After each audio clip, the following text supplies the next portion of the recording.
Chapter 1927. There's such a thing. Qin Feiyang raised his eyebrows. If the three of them weren't lying, then the Guo family was indeed too much. Sir, we can guarantee with our lives that every word is true. Seeing that Qin Feiyang was a little doubtful, the three young men patted their chests and swore. Then what if your villages can't gather 50 soul stones? Qin Feiyang asked. Pay with your life. Kill one person for every soul stone missing. Over the years, more than 20 people in our village have been mercilessly killed by them. The eyes of the three were filled with resentment. Pay with your life. Hearing this, Qin Feiyang was furious. How could they do such an inhumane thing? How pitiful. Fire Lotus sighed.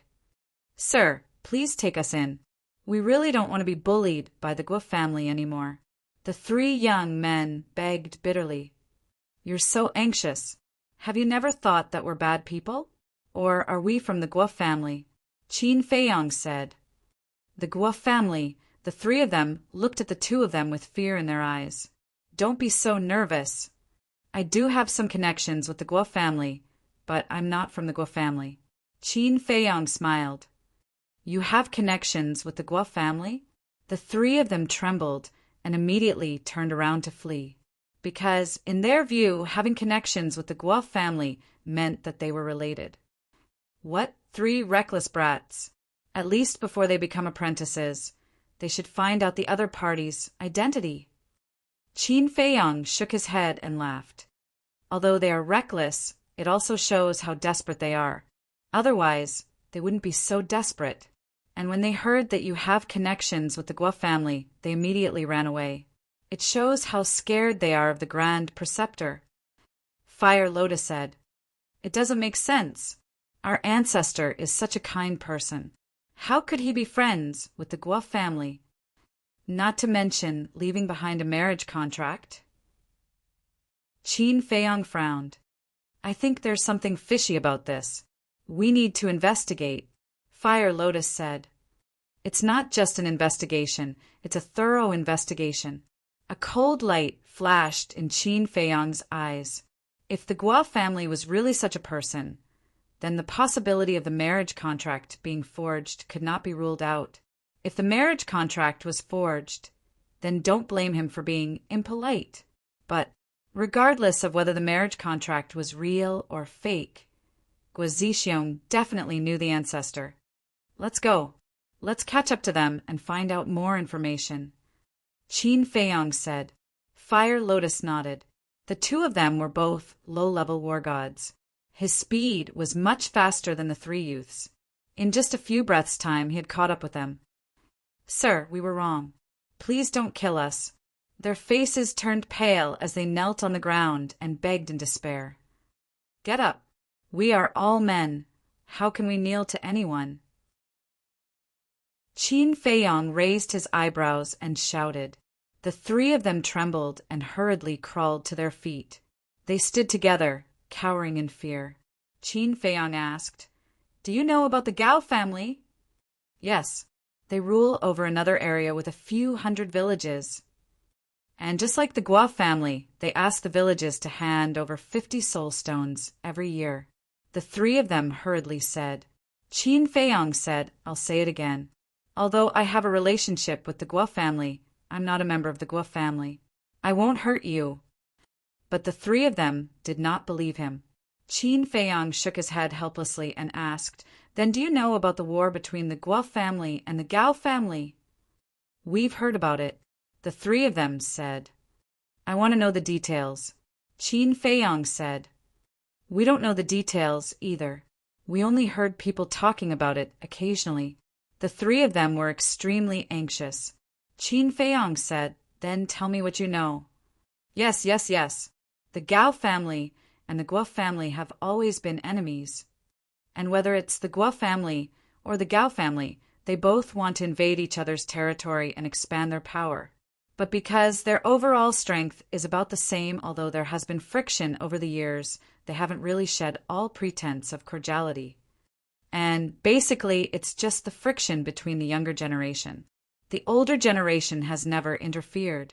But half a year ago it's said that the Gua family's patriarch, Gua Zxiong, suddenly led a group of gods of war and attacked the Gao family. The Gao family was caught off guard and suffered a great loss. They even lost a god of war. Naturally, the Gao family couldn't let this matter go. Since then, the friction between the Gua family and the Gao family has been escalating. After the constant fighting in the past half a year, both sides have lost a lot of clansmen. This is what we know. If you want to know more, you can ask the Gao family and the Gua family. After saying that, the three of them looked at Qin Feiyang anxiously. Qin Feiyang asked, "Then why did they attack the land of the undead?" "The land of the undead? We really don't know about this." The three of them said. Qin Feiyang said, "Give me the coordinates of the Gao family and give me a few altars." "We have the coordinates, but we don't have the altars, because a teleportation altar costs 1,000 god crystals. We can't afford it." The three of them said bitterly, "Is 1,000 god crystals a lot?" Qin Feiyang was doubtful. This, the three of them didn't know how to answer. Qin Feiyang looked at the three of them and waved his hand. All right. Just give me the coordinates." The Gao family's land is in the southwest. After giving the coordinates to Qin Feiyang, the three of them ran into the forest and disappeared. Qin Feiyang looked at Fire Lotus and asked again, "Is 1,000 god crystals really a lot?" "I don't know." Fire Lotus shook her head. Qin Feiyang shook his head and smiled bitterly. He had just come to the ancient world, so he didn't know what 1,000 god crystals was. "Looks like I have to inquire about the situation of the ancient world in detail." Qin Feiyang exhaled and brought Fire Lotus with him. They kept teleporting and soon left the forest. One by one, the villages came into sight. The big villages had thousands of families. The smallest village had more than 1,000 families. As for cultivation, the strongest was only a 5- or 6-star war emperor.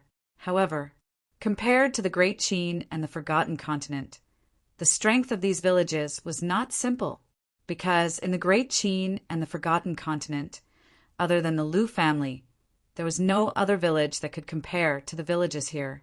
Even the 9 provinces of the Great Qin and the 9 regions of the Forgotten Continent combined could not compare to a village here.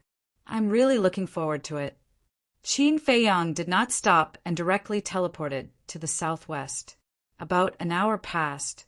Suddenly, he stopped above a village. This village had more than 10,000 families. Moreover, he sensed the aura of a false god in the village. Obviously, this village was overseen by a false god. "Where did you come from?" Following a hoarse shout, a white-haired old man flew into the sky. Qin Feiyang sized up the white-haired old man. This old man was the false god that he had sensed. At the same time, the white-haired old man was also sizing up Qin Feiyang and Fire Lotus. Suddenly, his pupils suddenly shrank, and he hurriedly bowed and said, "Greetings, lords." He was actually unable to see through the cultivation of these two people. That meant that they were definitely war gods. Qin Feiyang laughed. "Old man, there's no need to be so polite." The white-haired old man did not dare to be negligent at all, and said respectfully, "May I ask, what orders do you have for coming here?" Qin Feiyang said, "I'm just passing by." "So you're just passing by." The white-haired old man heaved a sigh of relief. Qin Feiyang said, "Old man, I want to ask, is your village ruled by the Gua family or the Gao family?" "We belong to the Gua family," the white-haired old man said. Qin Feiyang asked, "What's the Gua family's character like?" "The Gua family's character?" The white-haired old man was stunned and immediately became vigilant, asking carefully, "May I ask if you are from the Gua family?"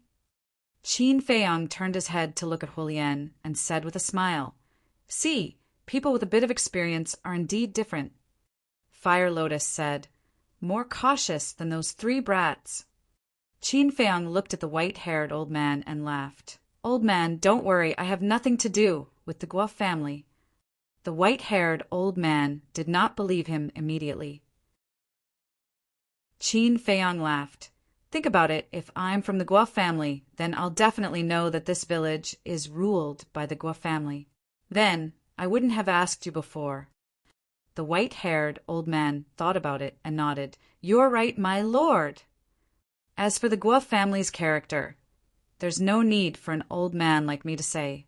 In this area, you can ask anyone and you'll know.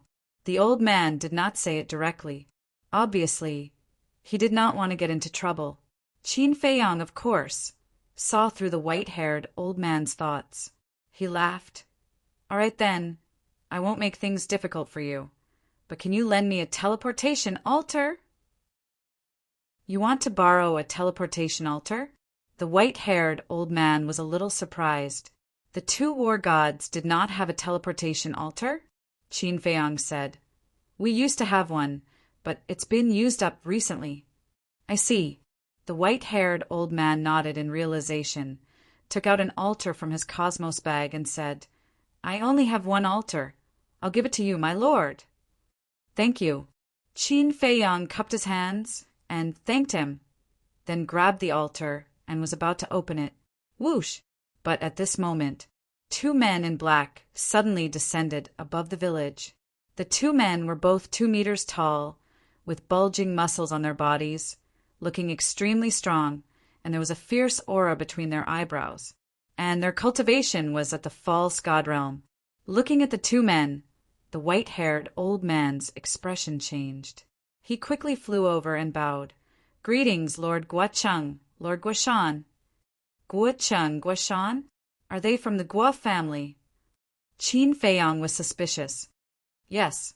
Guocheng and Hua Lian raised their noses and nodded in an overbearing manner. When they raised their heads to look at Qin Feiyang and Hua Lian, their pupils immediately shrank. Guocheng asked, Qi Yuan, who are they? The white-haired old man's expression changed slightly, and he said with a flattering smile, They're just asking for directions. As he spoke, he gave Qin Feiyang and Guoshan a look, indicating that they should leave quickly. But Qin Feiyang did not move. Instead, he put away the teleportation altar, crossed his arms in front of his chest, and watched curiously like a bystander. Fire Lotus was even more indifferent.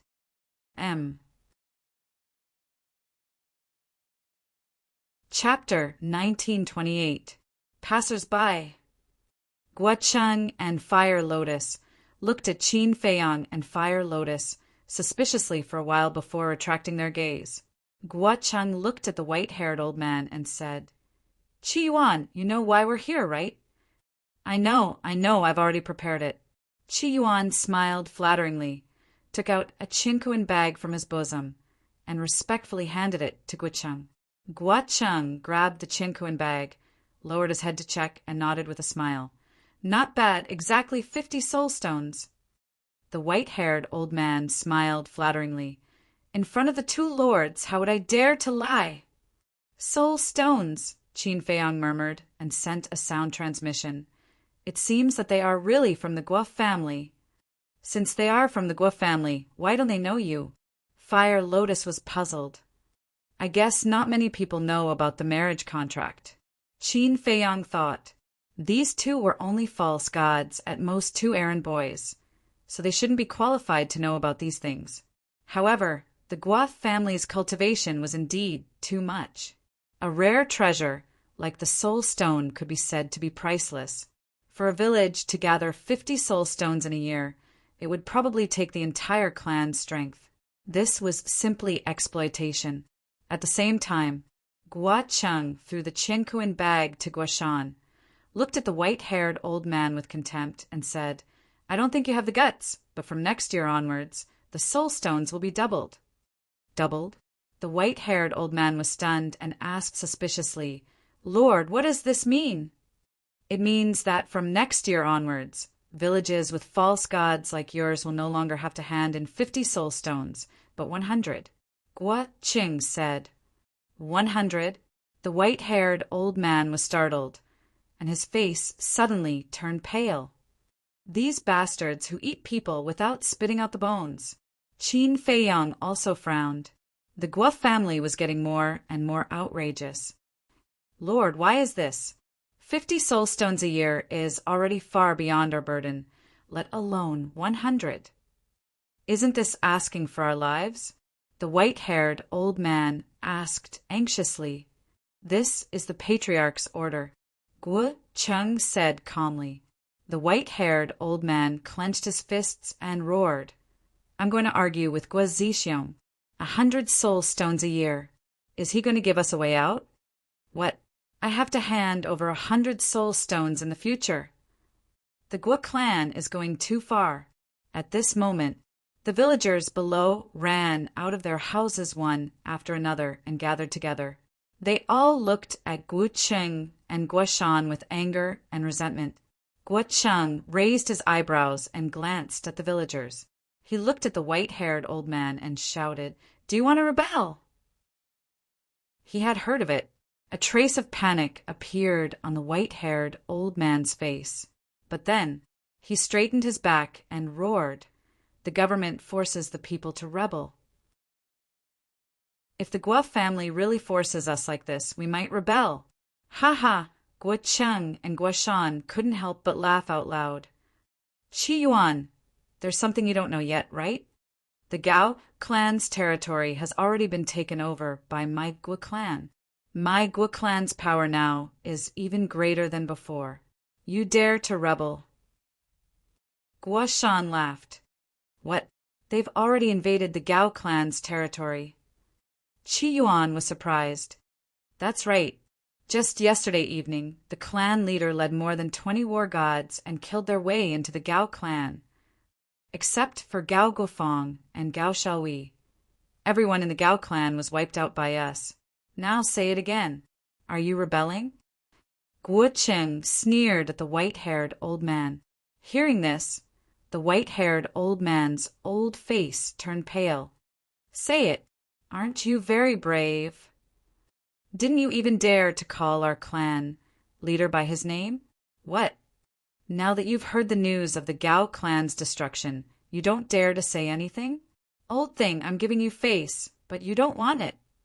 Guo Cheng took a step forward and immediately slapped the white-haired old man's face. A blood-red palm print appeared. Streaks of bright red blood flowed out from the corners of the white-haired old man's mouth. However, the white-haired old man turned a deaf ear to this. His whole person seemed to have become numb. He stood there in a daze, his eyes dim and his face indifferent. The Guo clan's strength skyrocketed after annexing the Gao clan. In the future, their villages would undoubtedly have no way to survive. Suddenly, the white-haired old man looked up at Guo Cheng and said, "Just now you said that the village with a false god will only have to hand in 100 soul stones." "Yes." Guo Cheng nodded. The white-haired old man said, "Then will the villages without a false god still have to hand in 50 soul stones like before?" "Yes." Guo Cheng nodded again. "Good." The white-haired old man gritted his teeth and looked at the villagers below. He roared with tears in his eyes. "From this moment on, this old man is no longer a person of this village." "What?" The villagers below suddenly became restless. Guo Cheng was also stunned. Then he said angrily, "Old thing, are you playing tricks?" "This is my home. The people here are also my family. If I wasn't forced to a dead end by you, would I have made such a painful decision? I think in this world no one would be willing to abandon a home and the family around them." The white-haired old man cried sadly. "Yes, who wants to leave home, leave family? But in this world, there are too many helplessness."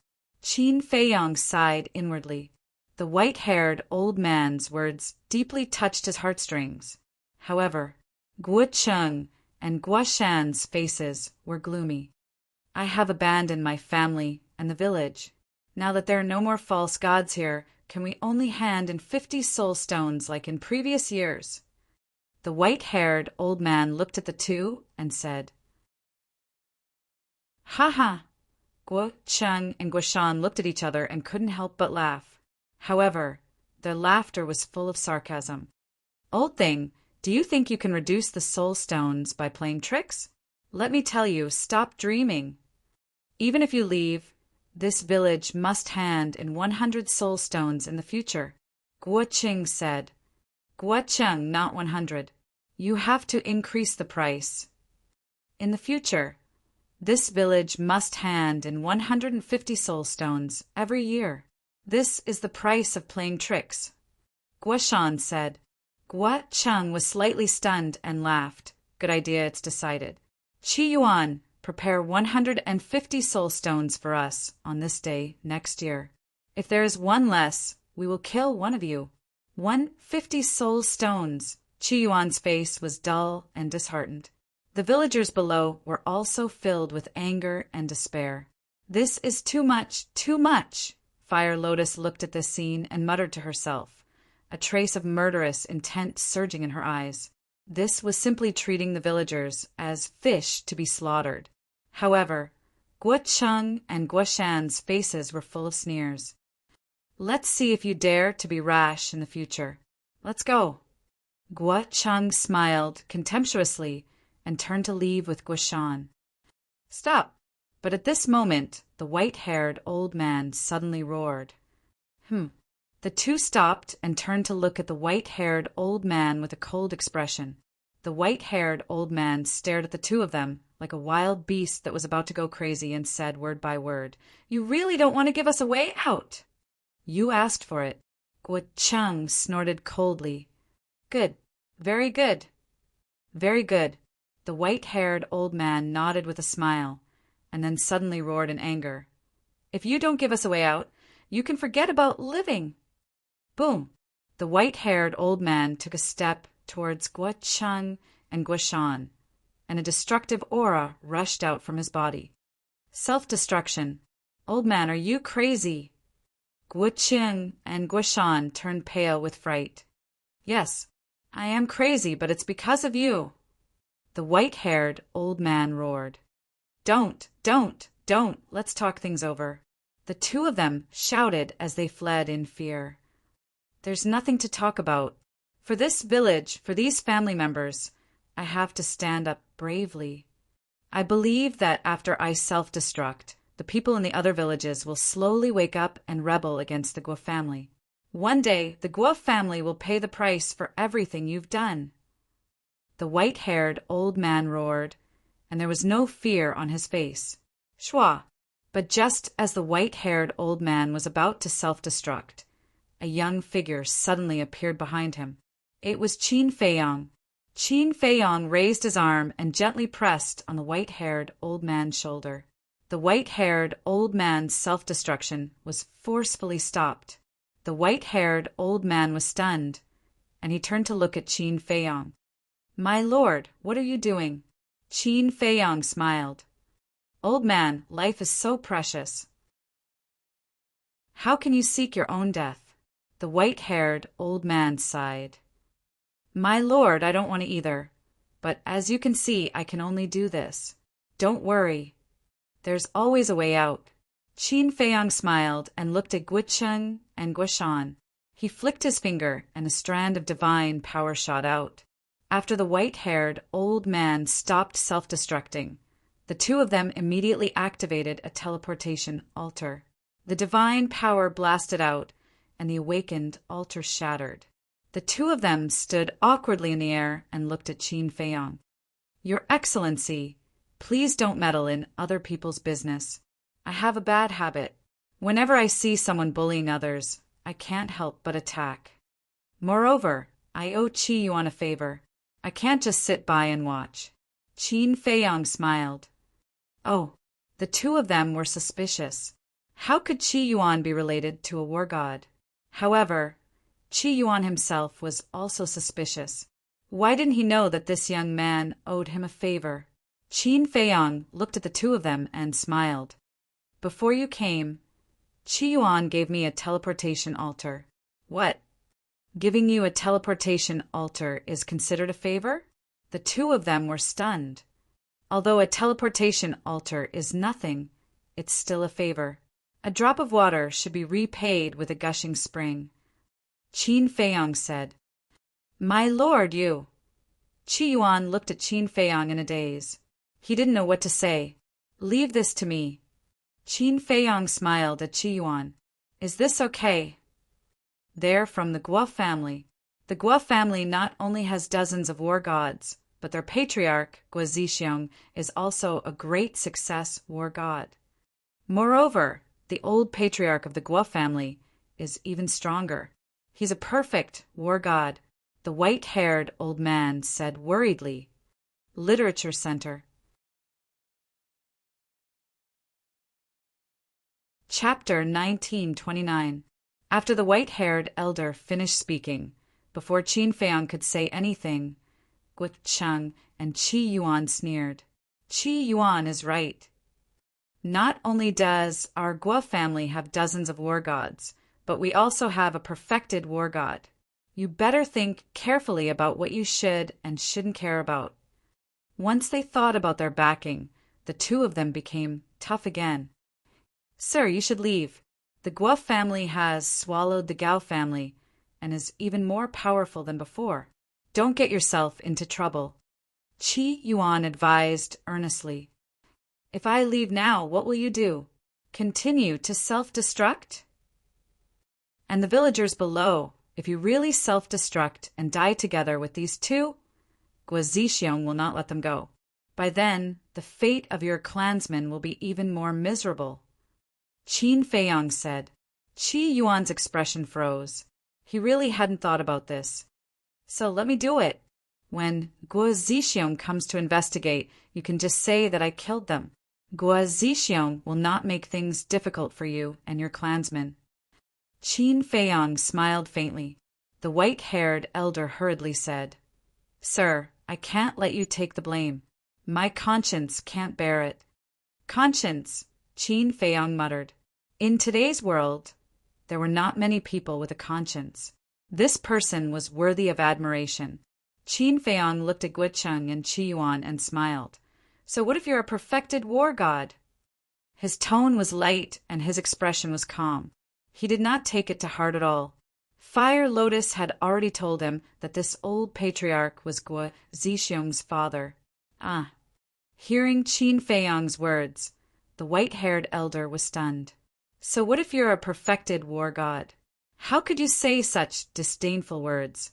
Could it be that this young man is also a perfected war god and is even stronger than the old patriarch of the Guo family?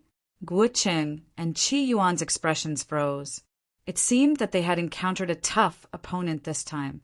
The two of them scanned their surroundings, looking for a way out. Stop looking, you have no way out. Fire Lotus took a step forward and appeared behind the two of them. The power of the dead rolled out and directly wiped out their souls. This, Qin Feiyong was stunned. He looked at Fire Lotus helplessly and said, Oh my God, why are you in such a hurry to kill them? Didn't you want to kill them? I'm just doing it on your behalf. Fire Lotus looked at Qin Feiyong suspiciously.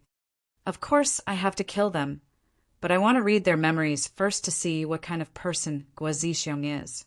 Qin Feiyong sighed. Fire Lotus was stunned and said unhappily, Why didn't you say so earlier? All right, it's my fault. Qin Feiyong smiled helplessly. He glanced at the two fallen Guo Cheng and said, However, these two probably don't know much. He really killed him. However, the white-haired old man and the villagers below all looked at Guo Cheng and Guo Shan's corpses in shock. They originally thought that Qin Feiyong and Guo Shan were just scaring Guo Cheng and Guo Shan, but they didn't expect that. In the end, they killed them without any hesitation. Who exactly were this man and woman? They weren't even afraid of the Guo family. Bang! Guo Cheng and Guo Shan's corpses fell to the ground below. Qin Feiyong took a step forward and landed in front of the two. After searching their bodies for a while, he took out 2 Qingkuan bags. Hua Lian also landed beside him in a single step. The white-haired old man also hurriedly flew towards the two. Qin Feiyang checked the 2 Qinquan bags and looked at Fire Lotus with a smile. Not bad. There should be more than 10,000 soul stones in Gua Shan's Qinquan bag. I didn't expect this either. There are more than 500 villages under the Gua family's rule. One village has 50 soul stones. More than 500 villages have more than 20,000 soul stones. And here, there are only more than 10,000 soul stones. This means that they haven't finished collecting them. The white-haired old man said, "Every year, they can reap more than 20,000 soul stones without any effort. The Gua family is indeed the embodiment of the law of the jungle." Qin Feiyang shook his head and sighed. In addition to the 10,000 soul stones, there are more than 200 divine gems and 2 teleportation altars in the 2 Qinquan bags. In addition, there were some pills. However, they were only pills with 2 or 3 elixir veins. They weren't very valuable. Qin Feiyang took out a divine gem and looked at it with a frown. "What's wrong?" Fire Lotus was suspicious. "Look, the 2 false divinities only added up to a little over 200 deity crystals. It seems that 1,000 divine gems is indeed a big fortune in the ancient world." Qin Feiyang thought, "There must be a lot of divine gems in the Gua family's treasure vault. You might as well marry Gua Zixiong's daughter. Then, you'll get a lot of wealth without any effort." Fire Lotus snickered. "Am I the kind of person who would reap without any effort?" Qin Feiyang rolled his eyes at her. "Yes." Fire Lotus nodded seriously. Qin Feiyang shook his head and laughed. "But you did remind me. If the marriage contract is fake, then I'll have to take a look at the Gua family's treasure vault. See, you still want to reap without any effort." Fire Lotus rolled her eyes. "How is this the same?" Qin Feiyang helplessly took out 1,000 soul stones and smiled at the white-haired old man. "These 1,000 soul stones should be enough for you to become a warlord. Take them." The white-haired old man looked at the soul stones and waved his hand. "I don't dare to take these soul stones. Sir has already helped us a lot. If I take these soul stones, am I still human? Just take them. When you become stronger, take good care of your family." Qin Feiyang smiled and sent the 2 Qinquan bags to the castle. Then he left with Fire Lotus. The white-haired old man looked at the 1,000 soul stones in front of him. He was so emotional that tears flowed down his face. Suddenly, he raised his head to look at the backs of Qin Feiyang and the other man and shouted, "Sirs, can you tell me your names?" "Qin Feiyang." Qin Feiyang said without turning his head, "Thank you, young Master Qin." The white-haired old man bowed deeply at the backs of the 2. Fire Lotus smiled. "Qin Dage, you're so kind. I thought you were going to take all the soul stones. This Qi Yuan has a good heart. It's okay to give him some soul stones." Qin Feiyang faintly smiled. "Then, are we still going to the Gao family?" Fire Lotus asked. Qin Feiyang pondered for a while and said, "Let's go and have a look. Maybe we can still meet Gua Zixiong in the Gao family." After saying that, Qin Feiyang opened a teleportation altar. The 2 walked up one after another. Soon, they landed in the sky above a plain. The plain was about a dozen miles wide, but there were big and small pits everywhere. These were the traces left behind by the battle. In the middle of the plain, there was a city. The city was not big. It covered an area of about a few miles. Like the plain, it was also broken and filled with a tragic aura, and there were many corpses and blood on the ground. And in the city, Qin Feiyang could also sense the aura of dozens of false gods. They were cleaning the battlefield. Needless to say, these faux divinities were from the Gua family, because Gua Cheng had said before that except for the 2 people named Gao Guofang and Gao Shaohui, everyone in the Gao family had been slaughtered by the Gua family. The Gua family is really ruthless. Looking at the devastated city, Qin Feiyang shook his head and sighed.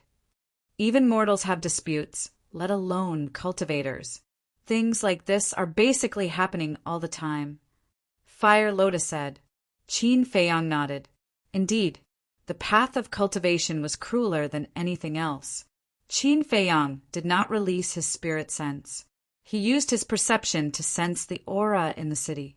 After a while, Qin Feiyang frowned and said, I can't sense the aura of Guo Zixiong and Guoda, but there's the aura of a war god in the city.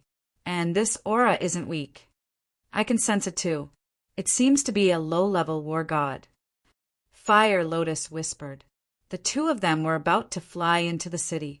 But suddenly, in the sky above the plain opposite the city, a black-clothed man flew through the air like lightning and landed in the sky above the city. He shouted, Miss, I found the whereabouts of Gao Guofeng and Gao Xiaowei. So, at that moment, a figure flew up into the sky. It was a red-haired woman. She was also wearing a fiery red dress. She was about 178 meters tall and had an excellent figure. Her facial features were also quite exquisite. From afar, she looked like a fairy standing in flames. However, her expression was somewhat cold, giving off a cold feeling that kept people thousands of miles away. Where? The woman looked at the black-clothed man, her eyes flashing with a cold light, and asked. The black-clothed man said, They are hiding in the Scarlet Flame Valley and are healing their injuries. Take me there immediately. The woman said. Yes. The black-clothed man respectfully replied, turned around, and flew in the direction he came from. The woman took a step forward, but suddenly seemed to have sensed something. She turned her head and looked in the direction of Qin Feiyang and the other person, but there was nothing in the void. Miss, what's wrong? The black-clothed man looked at the woman in confusion. Nothing? The woman shook her head and suspiciously glanced at the void. Then she turned around and followed the black-clothed man. In the void, Fire Lotus looked at the woman's back, then turned her head to Qin Feiyang and asked suspiciously, Why did you use the invisibility technique? Qin Feiyang said, I'm thinking that woman might be Guo Zixiong's daughter. Guo Zixiong's daughter? Fire Lotus was a bit surprised. Qin Feiyang asked doubtfully, Didn't you go to the Guo family? Why don't you know what she looks like? I did go to the Guo family, but I didn't see Guo Zixiong's daughter. If that woman is really Guo Zixiong's daughter, then you're really lucky. Fire Lotus mocked. Lucky? Qin Feiyang was stunned. What did she mean? Think about it. His daughter is so young, but she broke through to the low-level war god realm. It shows how terrifying her talent is. Facing such a beautiful girl, even if the marriage contract was forged by the Guo family, I'll still marry her. Fire Lotus covered her mouth and laughed.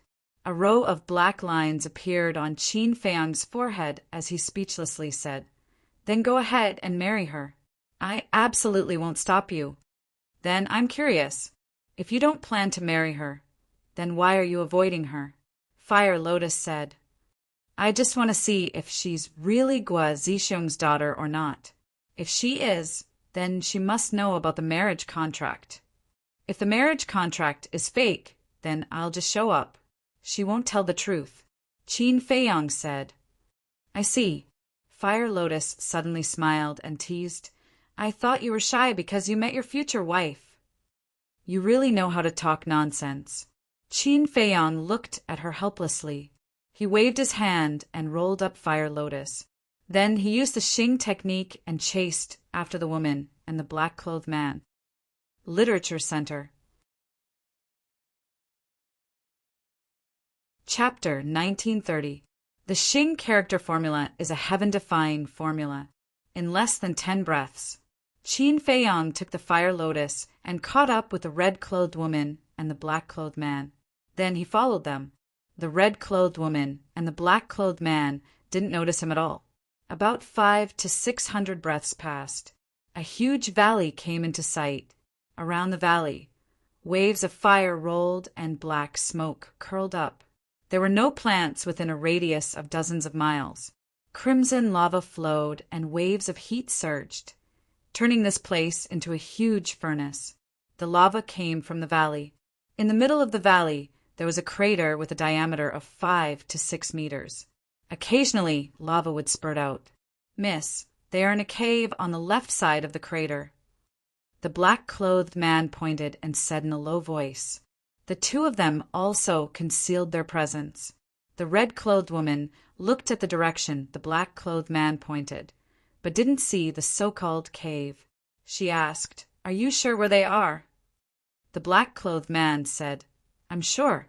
I also saw Gao. Shall we use lava to seal the entrance with my own eyes?" "That's good. Back off." The red-clothed woman waved her hand. Her eyes were filled with coldness. The black-clothed man said, "Miss, be careful. I'm fine. Although Gao Guofeng is a perfect war god, his soul was damaged when he fought grandfather last night. His vitality was greatly damaged. If he had a life pill, he would have recovered by now. Unfortunately, both his and Gao Shaohui's universe rings were destroyed last night. So the current Gao Guofeng is nothing to worry about. As for Gao Shaohui, although she isn't injured, she is just a beginner war god. I can kill her with a wave of my hand." The red-clothed woman said with contempt. Perfect war god, Qin Feiyang thought. So the Gao family also has a perfect war god. No wonder the three young men he met not long ago said that the Gao family and the Guo family were equal in strength. "Miss is mighty," the black-clothed man said flatteringly, and then retreated silently. "Gao Guofeng, Gao Shaohui," the red-clothed woman muttered. She stepped out and landed on top of the crater. She looked down coldly and said, "Gao Shaohui, come out." But after a while, no other sound could be heard. "Looks like you'll only come out if I do it." The woman in red raised her slender finger, and a surge of divine energy suddenly surged out. It turned into a wave of fire that blasted into the valley below. Accompanied by a loud bang, the valley instantly split apart and collapsed crazily. The surging magma was like a fountain as it gushed out from the ground. Black smoke enveloped the entire area. Qin Feiyang looked at Fire Lotus and said with a smile, "Let's back off a little." Fire Lotus nodded. The two of them retreated 50 to 60 miles and stood in the void, watching from afar.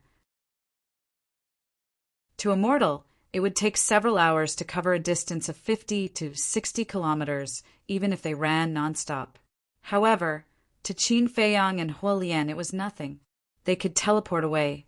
Furthermore, with their current eyesight, they could see everything clearly even from tens of thousands of miles away. Just as the two of them retreated, two figures suddenly rushed out of the black smoke. It was an old man and a young woman. Although the old man was old, he had a ruddy complexion and white hair, and his body was quite strong. And the young woman was about the same as the woman in red. Her appearance was also quite good. She was more than 7 meters tall, and was extremely slender. Her jet-black hair was tied together, making her look full of heroic spirit.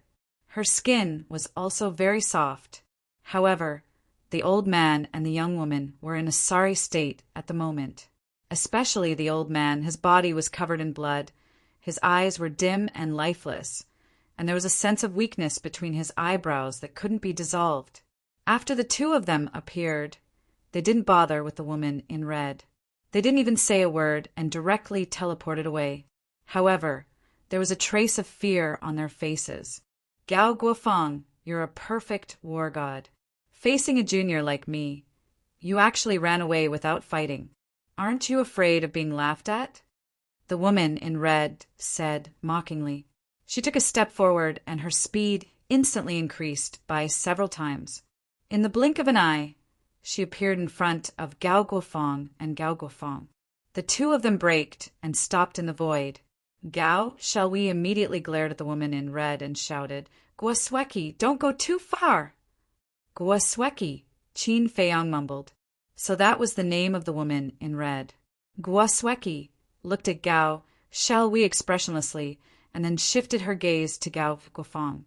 After observing carefully for a while, she said, "As I expected, your divine soul hasn't been repaired. Even if it hasn't been repaired, it's not something that a little kid like you can block." Gao Guofeng shouted furiously, and there was a hint of anger in his tone. His divine power was like a tide that carried a terrifying aura as it rushed toward Guosweki. Guosweki's eyes flickered.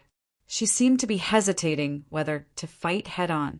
Suddenly, a cold light flashed across her eyes. She raised her hand, and a flame-like divine power appeared. It roared in the sky and collided with Gao Guofeng's divine power. Boom!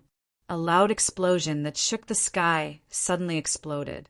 A wave of destructive energy surged out in all directions. The land within a radius of tens of thousands of miles was razed to the ground. Dust and smoke covered the sky. Qin Feiyang also went to the Black Tortoise world with the Fire Lotus. This was because once they were affected by the fluctuations of battle, the concealment technique would disappear. However, it was different in the Black Tortoise world. No matter how Guosweki and the other two fought, even if they self-destructed, it wouldn't affect them. Outside, when the dust settled, Guosweki was pushed back dozens of miles. Her face was pale, and there was a trace of blood at the corner of her mouth. The skin on her arm was also cracked. Blood dripped down from her fingertips. However, Guosweki ignored this injury and stared at Gao Guofeng, who was standing in the void opposite her. Gao Guofeng stood firmly in the void and didn't even move a step. He didn't look any different from when he first appeared. The aura exuding from his body was extremely terrifying. How is this possible? Last night, I saw with my own eyes that his divine soul was damaged and he could only use the strength of a beginner god of war. But now he actually pushed me back. Could it be his divine soul has been repaired? Guosweki muttered to herself and looked at Gao Guofeng with a face full of shock. Gao Shalwi glanced at Guosweki and ran to Gao Guofeng's side and asked, "Grandpa, are you okay?" Gao Guofeng waved his hand and said with a hoarse smile, "Don't worry, Grandpa is fine." Guosweki raised her eyebrows and said, "Your Qian Kuan ring was destroyed, and you didn't have the life elixir. How could you repair your divine soul so quickly? Little girl, you are still too young. Although the Qian Kuan ring was destroyed, the life elixir is such an important elixir. I will definitely store it elsewhere." Gao Guofeng sneered. Damn it, Guosweki cursed in her heart. If Gao Guofeng's divine soul hadn't been repaired, she wouldn't be afraid at all. However, once Gao Guofeng's divine soul was repaired, it would be easy for him to kill her with his cultivation as a perfect god of war. Immediately, she had the thought of retreating. Wait, but suddenly, she looked Gao Guofeng up and down again. Something was wrong. If Gao Guofeng's divine soul had really been repaired, why did he take Gao Shalwi and run away? Logically speaking, if Gao Guofeng's divine soul had been repaired, given the deep hatred between the two families, he should immediately take the initiative to kill her, or take her captive and use her as a bargaining chip to threaten the Guo family. But now, although Gao Guofeng was overbearing, he still had the intention to take the initiative to attack. Suddenly, Guosweki showed a look of realization. Her red lips curled up slightly as she wiped the blood on her hands and said with a smile, "You are indeed an old fox. I almost fell for your trick."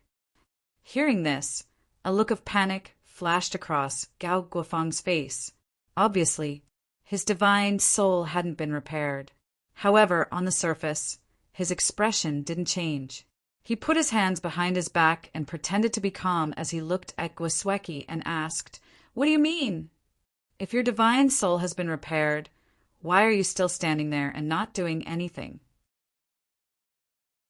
If I am not wrong, your situation is worse than mine in the confrontation just now.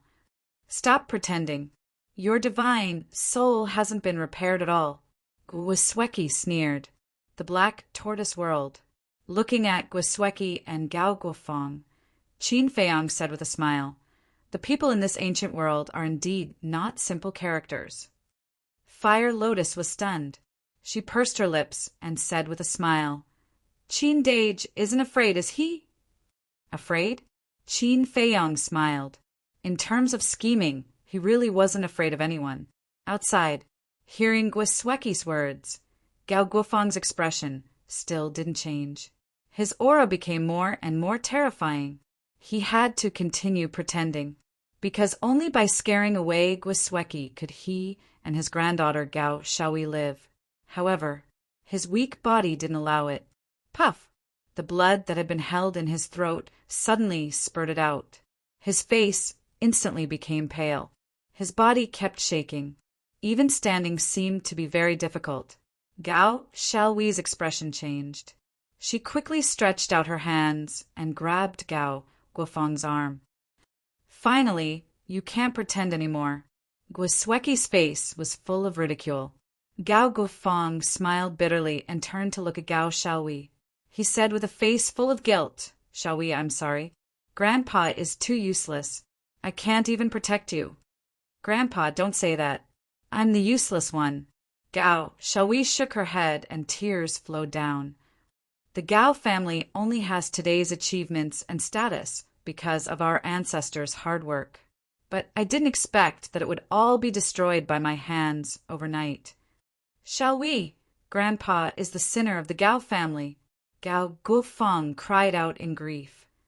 Grandpa, cheer up. You still have me. Gao Shaohui cried out. Then she turned around and protected Gao Guofeng behind her.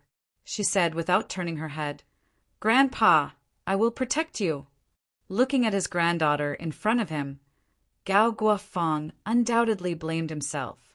He actually needed his granddaughter to protect him. He was a perfect war god. Where was his face? Gao Guofeng pushed Gao Shaohui away and roared, Shaohui, you are our Gao family's only hope now. You can't die here. Grandpa will hold her back. Run and find your brother. Ask him to avenge us. No one can escape. Gwisweki smiled coldly. Chapter 1931. Accompanied by a loud clanging sound, a world-destroying sharpness appeared in front of him. Following that, a thin red sword appeared in Gwisweki's hand. The thin sword looked like it was made of magma. The fire dragon was engraved on the sword hilt. The fire dragon divine sword. Looking at the thin sword, Gao Guofeng's face changed. He shouted anxiously, Shaohui, don't hesitate. Hurry. I can't leave you behind, grandfather. Gao Shaohui shook her head. Looking at Gao Guofeng and Gwisweki, there was a trace of fear for the fire dragon divine sword. But more than that, there was a reluctance to leave Gao Guofeng. Clang! The fire dragon divine sword in Gwisweki's hand had awakened. The aura was shocking, like a tide, covering the sky and shattering the earth. High-grade divine weapon. Black tortoise world. Qin Feiyong's eyes lit up. Even the Guo family's patriarch, Guo Zixiong, only has a middle-grade divine weapon. But this girl has a high-grade divine weapon. Looks like Gwisweki's status in the Guo family isn't low. Qin Dage, if you really become the Guo family's son-in-law, your future will be limitless. Fire Lotus said with a smile. Qin Feiyong heard this and felt helpless. Outside, facing Gao Shaohui's stubbornness, Gao Guofeng was both touched and anxious. He was touched because of his granddaughter's filial piety. He was anxious because if Gao Shaohui didn't leave, both of them would die here. All these years, the Guo family and Gao family had been at odds. Because of this, Gao Guofeng knew everyone in the Guo family like the back of his hand. After all, there was a good saying, know yourself and know your enemy, and you will win every battle. He had watched Gwisweki grow up, so he knew Gwisweki very well. Although she was beautiful, she had a heart as venomous as a snake and scorpion. Once he was killed, he would never show mercy to his granddaughter, Gao Shaohui. Clang! Gwisweki looked coldly at the grandfather and granddaughter duo. She shook the fire dragon divine sword in her hand, and thousands of sword chi roared out, forming a huge fire dragon. It bared its fangs and brandished its claws as it pounced towards the duo. The appearance of the fire dragon also meant that the power of the fire dragon divine sword had recovered to its peak state. Seeing this, Gao Guofeng immediately pushed Gao Xiaowei away and shouted, "Xiaowei, now is not the time to be sentimental. Let's go. We must find your big brother." Then, like a moth darting into a flame, he pounced towards the fire dragon formed by the sword chi. "Grandpa!" Gao Xiaowei screamed in despair. "Go!" Gao Guofeng roared without turning his head. Tears streamed down Gao Xiaowei's face as she stared at Gao Guofeng's back. Then she turned around and fled into the depths of the mountain. Guo Sueki saw it all, but she didn't care about Gao Xiaowei. She took a step forward and charged towards Gao Guofeng with a cold expression. Her black hair danced in the wind, and her clothes fluttered in the wind. She looked like a merciless goddess. "Guo Sueki, my Gao family has not perished yet. Your Guo family will definitely pay the price for the sins you have committed today." Gao Guofeng roared angrily, and with what little divine power he had left, he blasted towards the fire dragon. After all, he was a perfect war god. Although his divine soul was damaged and he was unable to unleash his peak strength, he was still not to be underestimated. Boom! Accompanied by an earth-shaking explosion, the fire dragon formed by the sword chi let out a wail and dissipated in the air. But at the same time, Gao Guofeng's body trembled as he spat out blood. His old face was completely drained of blood. Even with his divine soul damaged, he can still display such terrifying strength.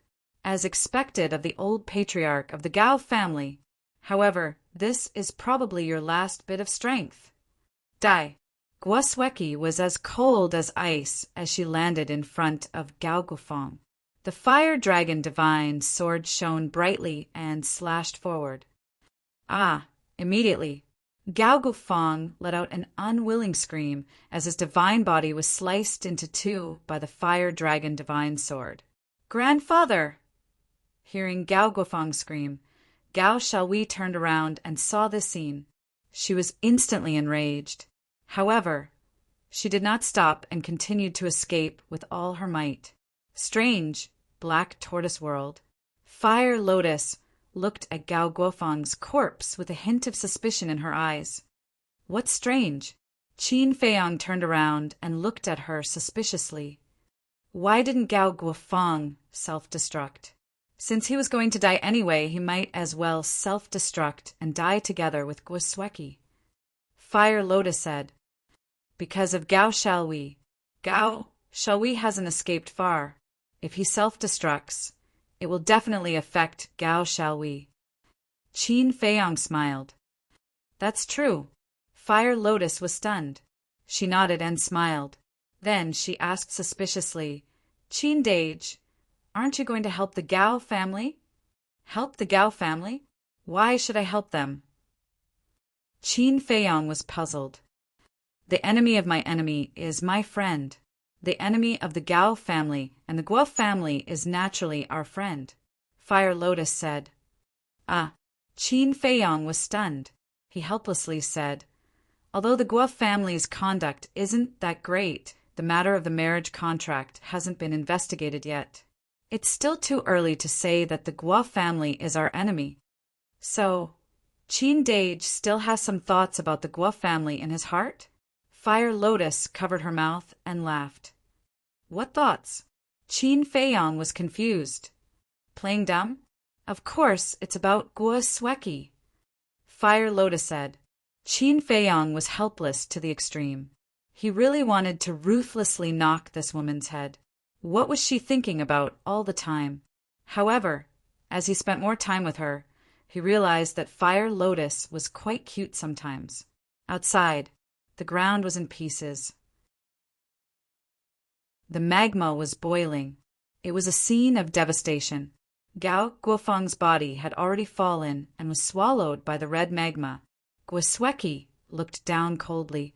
Then she grabbed the Fire Dragon Divine sword and chased after Gao Xiaowei. The black-clothed man standing in the distance also immediately chased after her. Qin Feiyang also controlled the Black Tortoise realm and silently followed behind Guosweki. In front, Gao Xiaowei felt Guosweki's aura. Her pale face was filled with panic and fear. Guosweki was an initial stage war god.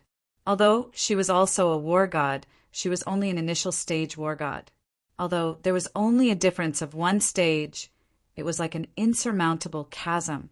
Whether it was strength or speed, Guosweki surpassed her by too much.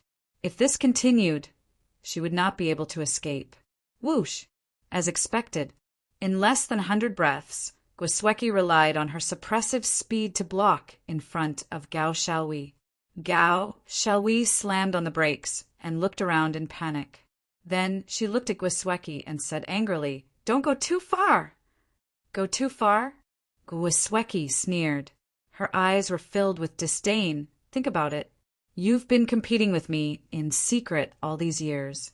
You don't want to lose to me. But in the end, I've always been stronger than you. Gao Xiaowei clenched her fists and said angrily, "Are you humiliating me?" "Humiliating you? The Gao family is already destroyed. You're no longer the young miss of the Gao family. You're not worthy to be my opponent. What's the point of me humiliating you?" Guosweki said indifferently. Gao Xiaowei's face was red. She was ashamed and angry. I just want to tell you something. In this world, there will only be one genius. No matter how hard others work, they're just green leaves." Guosweki said. "What an arrogant woman." Black Tortoise Realm. Qin Feiyang muttered. Fire Lotus said, "Although she's a bit arrogant, her words are reasonable." Qin Feiyang nodded. Outside, the black-clothed man also caught up and blocked Gao Xiaowei's path. Gao Xiaowei glanced at the black-clothed man, then looked at Guosweki and said, "Today I'm in your hands. You can kill me or torture me, but there's a question that I can't figure out." The black-clothed man sneered. "Young miss, don't talk nonsense with her." Guosweki glanced at the confused Gao Xiaowei and waved her hand at the black-clothed man. Then she looked at Gao Xiaowei and said, "Speak." "The strength of our two families has always been on par. But why was my father's army wiped out in the land of the dead?" Gao Xiaowei said. Hearing this, Guosweki lowered her head. Her eyes flickered.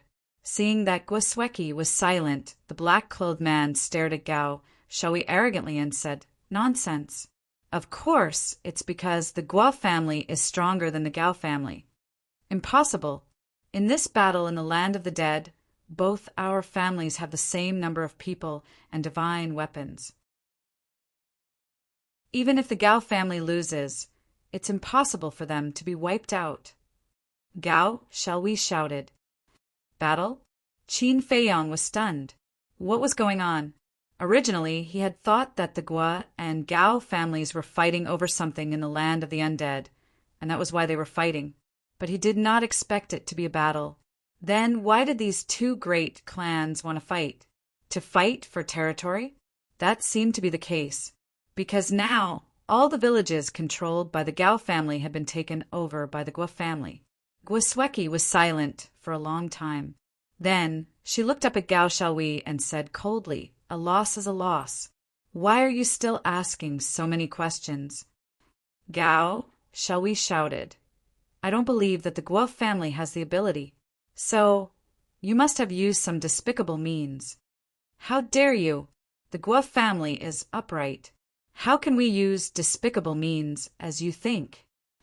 Guosweki said angrily. Gao Xiaowei said, "Since you are upright, why are you beating around the bush?" "I'm not." Guosweki shook her head. "Haha. Guosweki, I didn't expect there to be something that you can't talk about. It seems that the Guo family's victory is not glorious."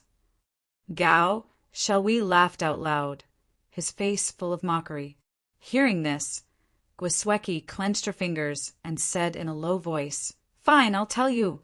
The reason why the Gao family was wiped out in the land of the dead was because of one person." Because of one person? Gao Xiaohui was stunned. She said angrily, "Who is so capable?" Gwisweki took a deep breath and said, "My fiancé." "Fiancé?" Gao Xiaohui's face was full of surprise. She asked, "Why didn't I know that you have a fiancé?" "I didn't know before. Grandfather and father only told me about it recently." Gwisweki sighed. "Fiancé," Gao Xiaohui murmured and smiled sadly. "I didn't expect that the Guo family would have such a powerful person." "Shut up. I, Gwisweki, don't need to rely on anyone.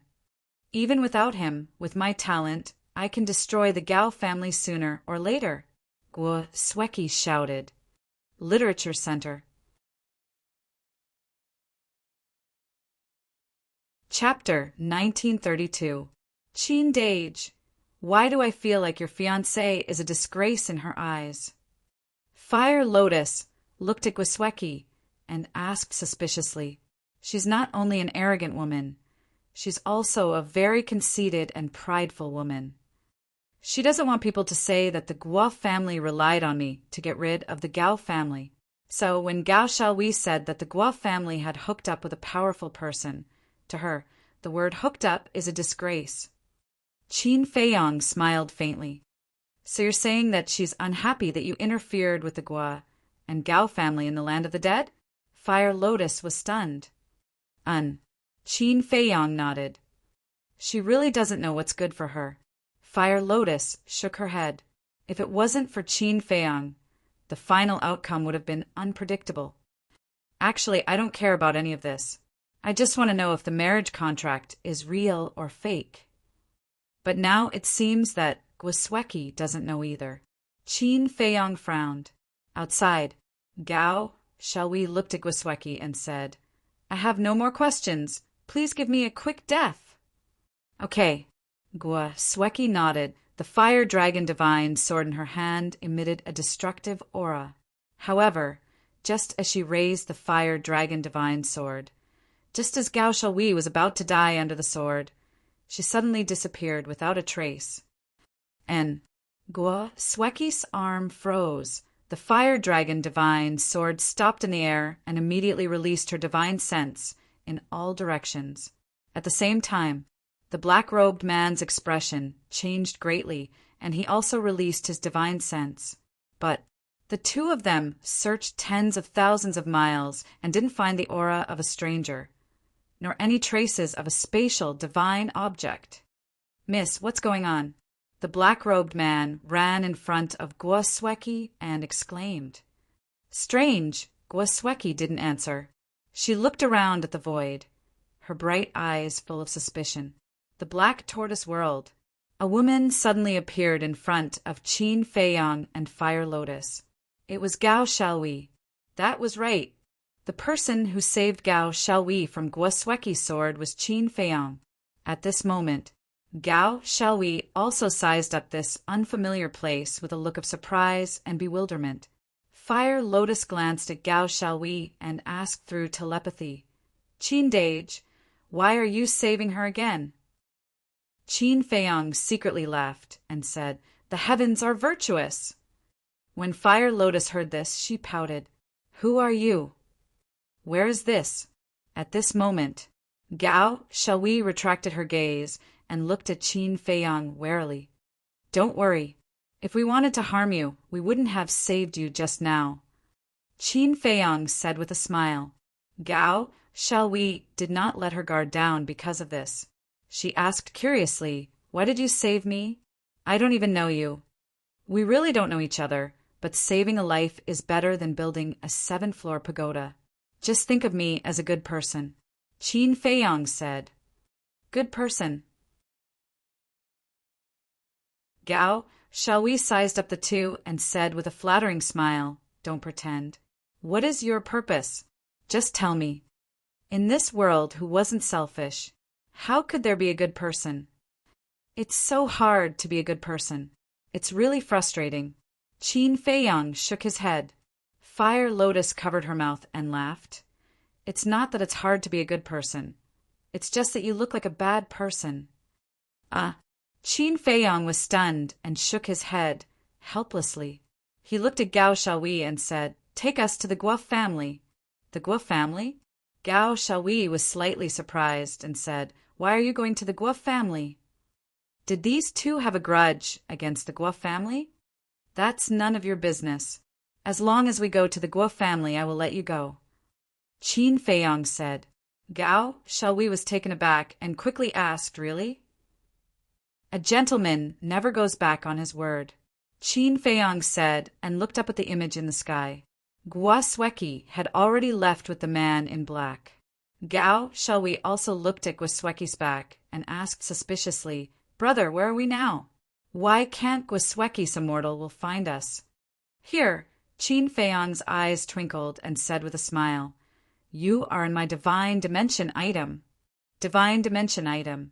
Gao Xiaoyi looked around in shock and mumbled, "A divine dimension item can escape the detection of a mortal will." Maybe it's because my divine dimension item's level is a bit high, so a mortal can't find it. Qin Feiyong smiled. A divine dimension item that a mortal can't find? What level is it? Gao Xiaoyi was so shocked that she couldn't close her mouth. Fire Lotus was speechless. She actually believed your nonsense. How naive is this girl? How can anyone who has reached the divine war realm be naive? She didn't believe me at all. She's just pretending to be naive because she's in our hands. Qin Feiyong said telepathically.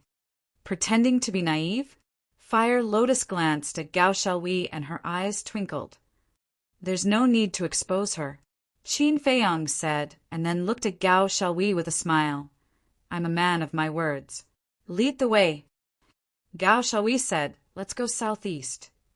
Qin Feiyong immediately controlled the Black Tortoise world and under Gao Xiaoyi's guidance.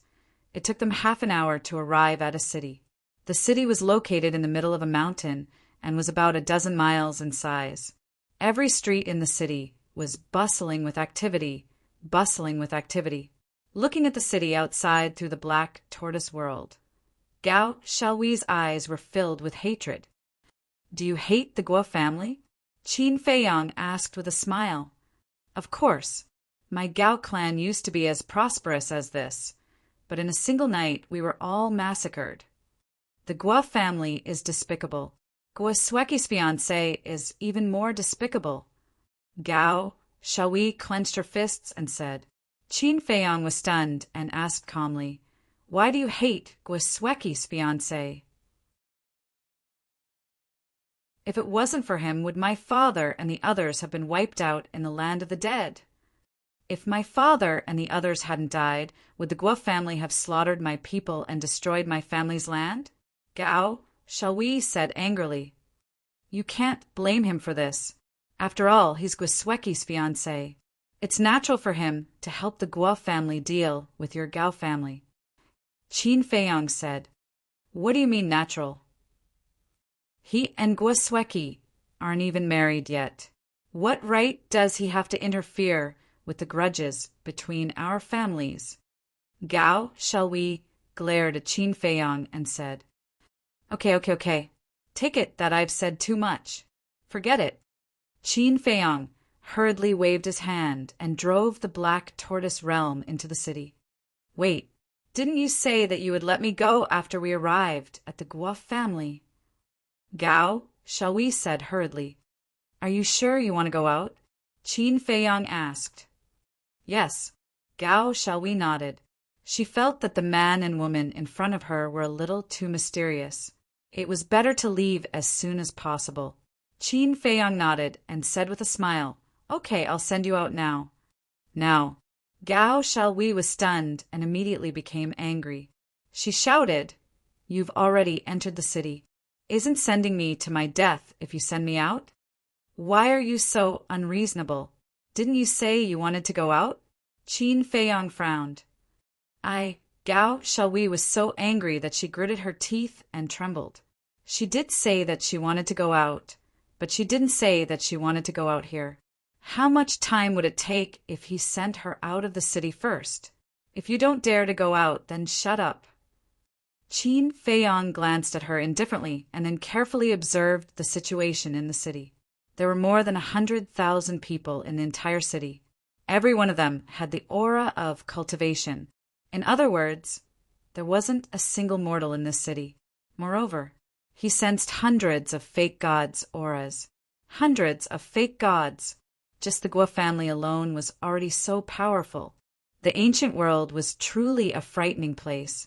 Qin Feiyang controlled the Black Tortoise realm and flew straight to the center of the city, because in the central area, he sensed dozens of war gods' auras. One of them was especially terrifying. It was a perfect war god. Needless to say, the owner of this aura must be the Guo family's old patriarch. However, the old patriarch's aura revealed a trace of weakness. Very soon, Qin Feiyang controlled the Black Tortoise realm and landed in the sky above a courtyard. This courtyard was located in the center of the city and occupied a large area. There was a small stream, a rockery, a pavilion, and a garden. Beside one of the rockery, there was a 2-story pavilion. The pavilion looked very old and the decorations were very simple, but it was very clean and tidy. It really surprised me, Qin Feiyang said with a smile. He thought that this place would be quite luxurious, but he didn't expect it to be so simple. The first impression it gave was quite good. That's not right. Why is this place different from what I've seen before? Gao Xiaohui's voice suddenly sounded. Qin Feiyang was stunned and turned to look at Gao Xiaohui. He saw Gao Xiaohui scanning the courtyard with a puzzled expression. What's different? Qin Feiyang asked suspiciously. I know the Guo family's situation very well. In the past, this place could be said to be filled with jewelry and splendor. Why has it become so simple now? What the hell is the Guo family doing? Are they hiding something? Gao Xiaohui shook her head with a puzzled expression. Filled with jewelry and splendor. What are they hiding? Qin Feiyang frowned. Gao Xiaohui's words were somewhat thought-provoking. Swish! Suddenly, a middle-aged man appeared in the courtyard out of thin air. It was Guo Zixiong. Father. Guo Zixiong walked to the front of the pavilion and called out softly. Creak! After a while, the door of the pavilion opened and a white-haired old man in black walked out, slowly with a silver-white walking stick. Gao Xiaohui said, he is the old patriarch of the Guo family, Guo Sueki's grandfather. Old patriarch! Qin Feiyang looked at the old man and Guo Zixiong, his eyes flickering. After the old patriarch came out, Guo Zixiong immediately went forward to support him and asked with concern, Father, how are your injuries? This Gao Guofang's strength is indeed not simple. Facing my attack, although he was not prepared at all, he still seriously injured me. The old patriarch sighed deeply and looked at Guo Zixiong with a smile. But don't worry, it's not a big problem. That's good. Guo Zixiong breathed a sigh of relief. The old patriarch asked, Have you found Gao Guofang and Gao Xiaohui?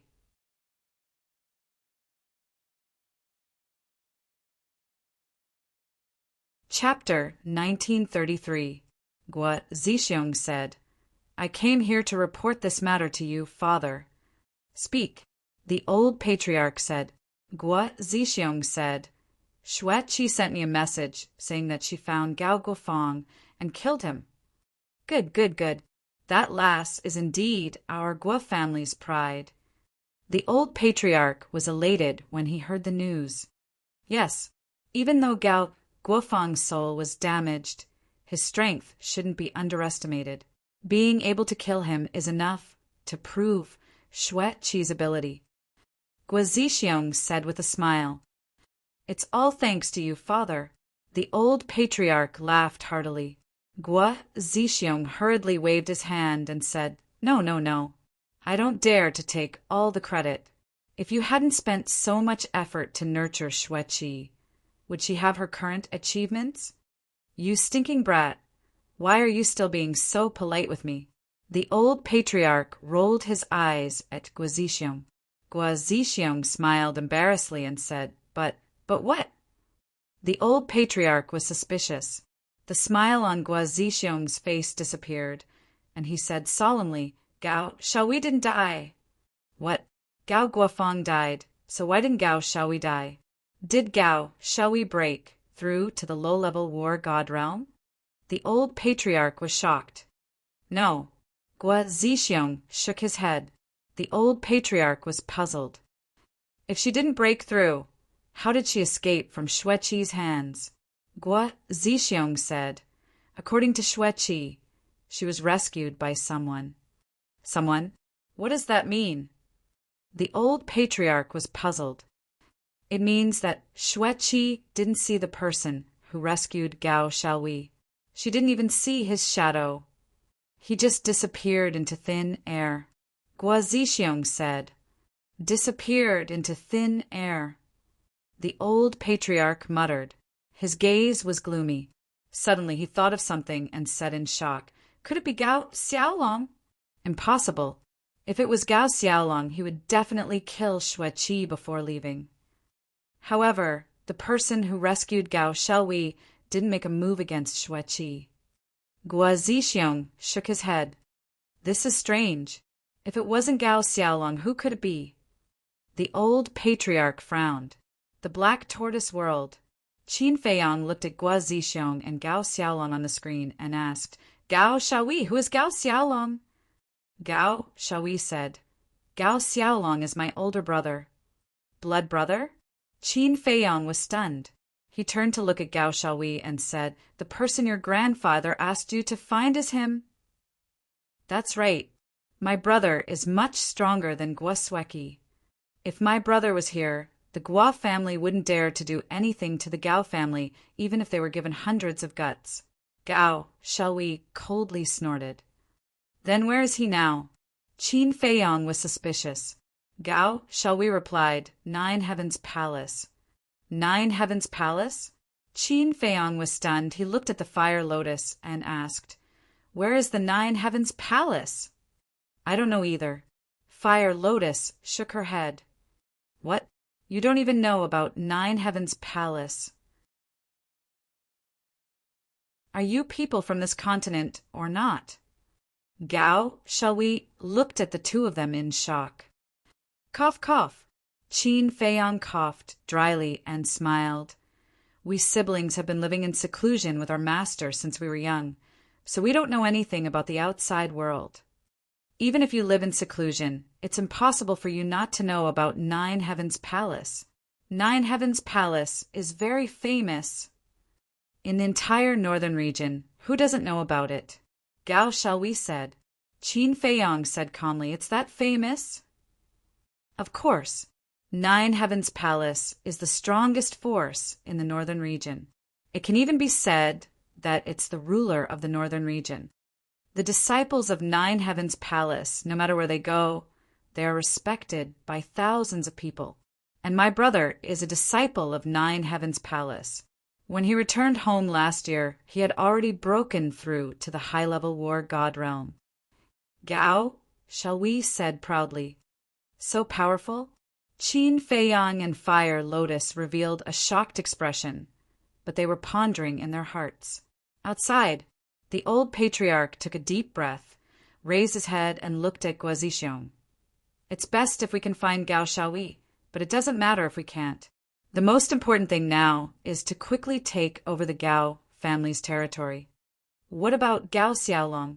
This person is a disciple of 9 Heavens Palace, and his talent is outstanding. Keeping him alive will always be a threat. Gua Zixiong asked. Gao Xiaolong, the old patriarch pondered for a moment. A cold light flashed across his eyes, and he sneered. Don't worry, this old man has already made arrangements. Gua Zixiong was startled for a moment, then came to a realization and laughed. Father is indeed a treasured blade. Ha ha, the old patriarch laughed and said, Go and do your work. Yes, Gua Zixiong respectfully replied, then turned and left. Wait, but suddenly, the old patriarch called out to Gua Zixiong again. Gua Zixiong turned his head and asked suspiciously, "Father, do you have any other orders?" The old patriarch said, "Is there still no news of Qin Feiyang?" "No." Gua Zixiong shook his head. "It's already been a few days. Why is there still no news of him? Could it be that he has already died in that mountain range?" The old patriarch was bewildered. "I don't know," Gua Zixiong said. The old patriarch thought for a moment, then gritted his teeth and said, "No, this old man must go and take a look personally." "Father, you mustn't. There are ferocious beasts everywhere in that mountain range.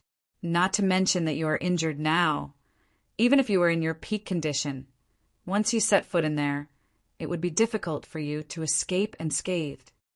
Gua Zixiong's face changed, and he hurriedly said, "Of course this old man knows, but you know how important Qin Feiyang is to our Gua family. If something happens to him, then our efforts will be in vain." The old patriarch said in a low voice, "I know." Gua Zixiong nodded, and after a moment of silence he smiled. "Father, how about this? You rest well, and I will go and look for him." "Okay." The old patriarch nodded and said, "You must find him, and make sure that he and Xue Qi get married smoothly." "I understand." Gua Zixiong nodded. The old patriarch waved his hand, indicating for Gua Zixiong to leave, but then he suddenly said, "Oh, by the way, does Xue Qi have any objections to this marriage?" Gua Zixiong sighed and said, "This lass is somewhat resistant to it. For the sake of our Gua family's future, even if she is resistant, she must get married. After all, that marriage contract was forged with great difficulty by imitating Qin Beishan's handwriting, and it was also with great difficulty that I managed to make Qin Feiyang believe it. So we mustn't let this lass's stubbornness ruin all of our efforts." The old patriarch said, "I understand, and I will try my best to persuade her." Gua Zixiong nodded and replied, "Moreover, only Guoda, you, and I know whether the marriage contract is real or fake. You mustn't tell anyone else, especially Xue Qi. Go." After the old patriarch spoke, he waved his hand. "I will take my leave." Gua Zixiong bowed respectfully, then turned around and left with large strides. This marriage contract is really fake. The Black Tortoise world. Qin Feiyang clenched his fists, and his eyes flashed with shocking, killing intent. "So, Gua Xue Qi's fiancé is Qin Feiyang. That damned bastard. He harmed my Gao family. I will not let him off." Just as Qin Feiyang was feeling vexed, Gao Xiaohui's voice suddenly rang out. Qin Feiyang turned to look at Gao Xiaohui and saw that her face was filled with resentment. Qin Feiyang could not help but smile bitterly in his heart.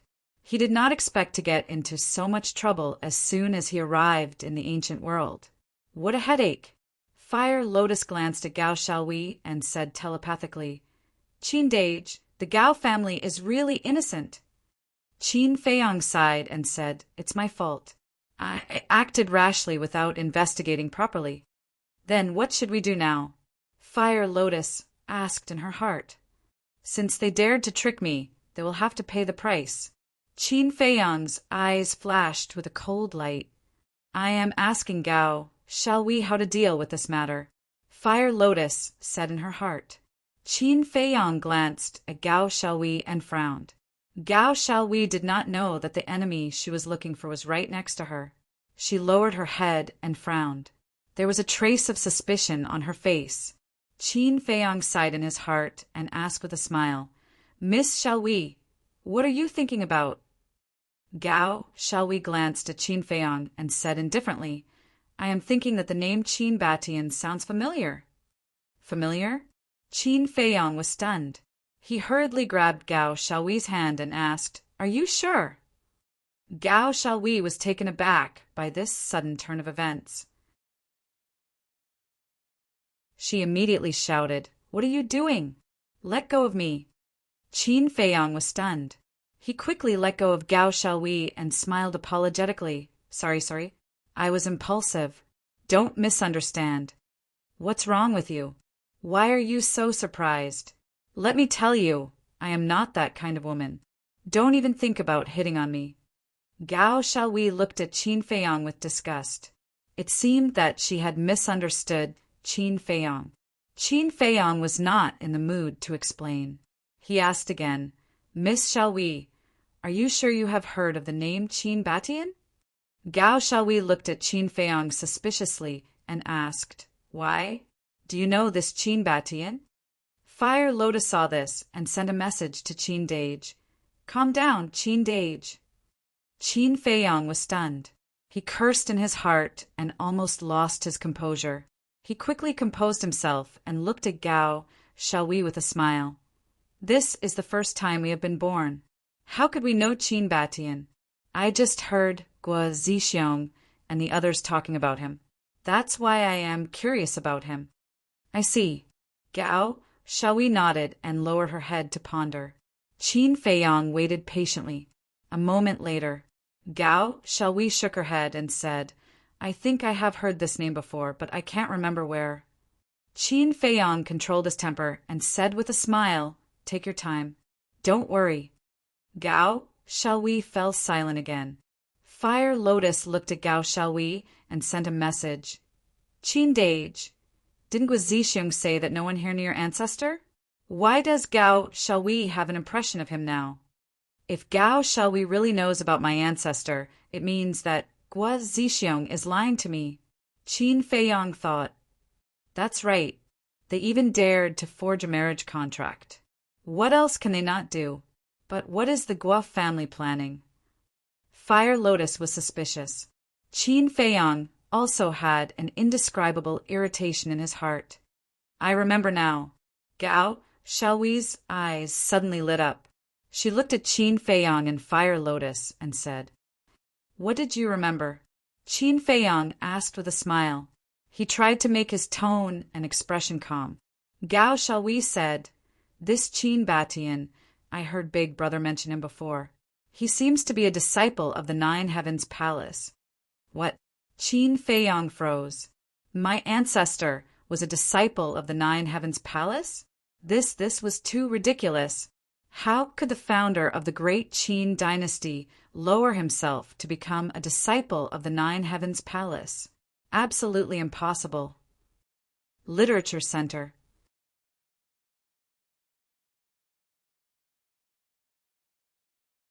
Chapter 1934. Qin Dage. Don't forget that this is the ancient world. Although your ancestor was a famous figure in the Great Qin and the Forgotten Continent, he's nothing here, as Guo Zixiong said. So it's not impossible for him to enter the Nine Heaven Palace. Fire Lotus saw through Qin Feiyong's thoughts and secretly said, That's true. Qin Feiyong nodded. After all, when his ancestor left, he was only a low-stage war god. Qin Feiyong looked at Gao Xiaohui and asked, Apart from the fact that Qin Batian is a disciple of the Nine Heaven Palace, do you know anything else? I'm not sure about that. Because I'm usually focused on cultivation, I don't know much about the outside world. Gao Xiaohui shook her head. Qin Feiyong's eyes flashed. It seemed that he had to make a trip to the Nine Heaven Palace to find out where his ancestor was. Wait, there was no way the Guo family would go through so much trouble to forge a marriage contract without any reason. Maybe Guo Zixiong and the old family had knew something? Whoosh!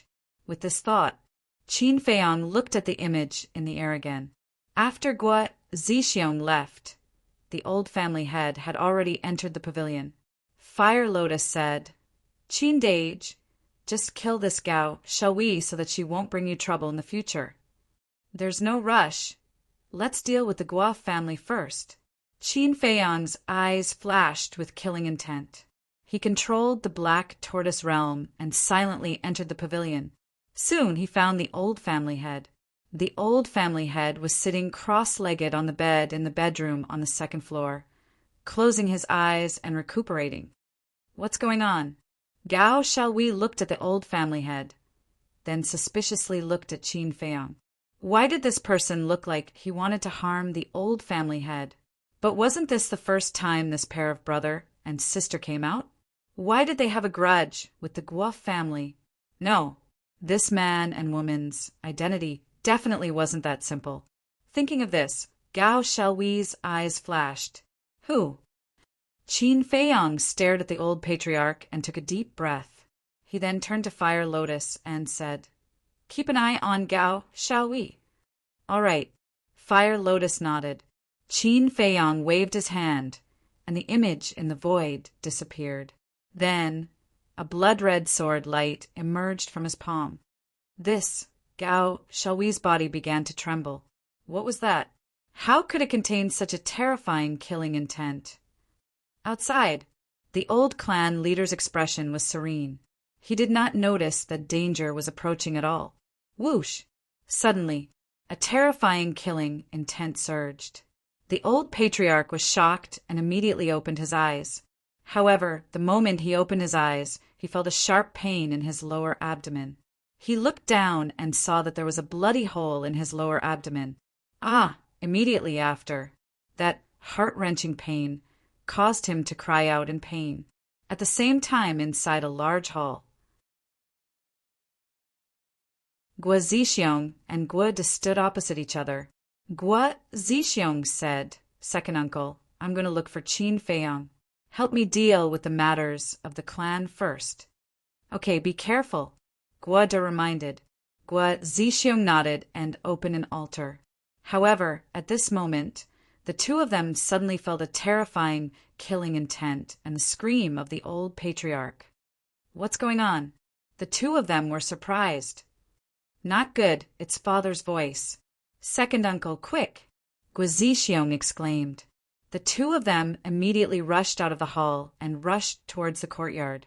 One of them was a greater success war god, and the other was a lesser success war god. Naturally, their speed was extraordinary. In just 2 blinks of an eye, they reached the top of the attic and directly rushed into the old patriarch's bedroom from the balcony on the 2nd floor. However, there was no one in the bedroom. "Father?" Guo Zixiong called out anxiously. Guo De immediately released his divine sense to search the courtyard. His face gradually turned pale as he looked at Guo Zixiong and said, "I can't find any trace of your father." "Second uncle, Lord Father might have met with misfortune. Look." Guo Zixiong pointed at the bed. There was a pool of blood on it. How could this be? Guo De looked at the blood and his eyes trembled. "Quickly inform all the war gods and false gods in the clan to stop what they're doing and go look for father. If he's alive, I want to see him. If he's dead, I want to see his corpse." Guo Zixiong shouted. "Okay." Guo De nodded and hurriedly left. The realm of Black Tortoise.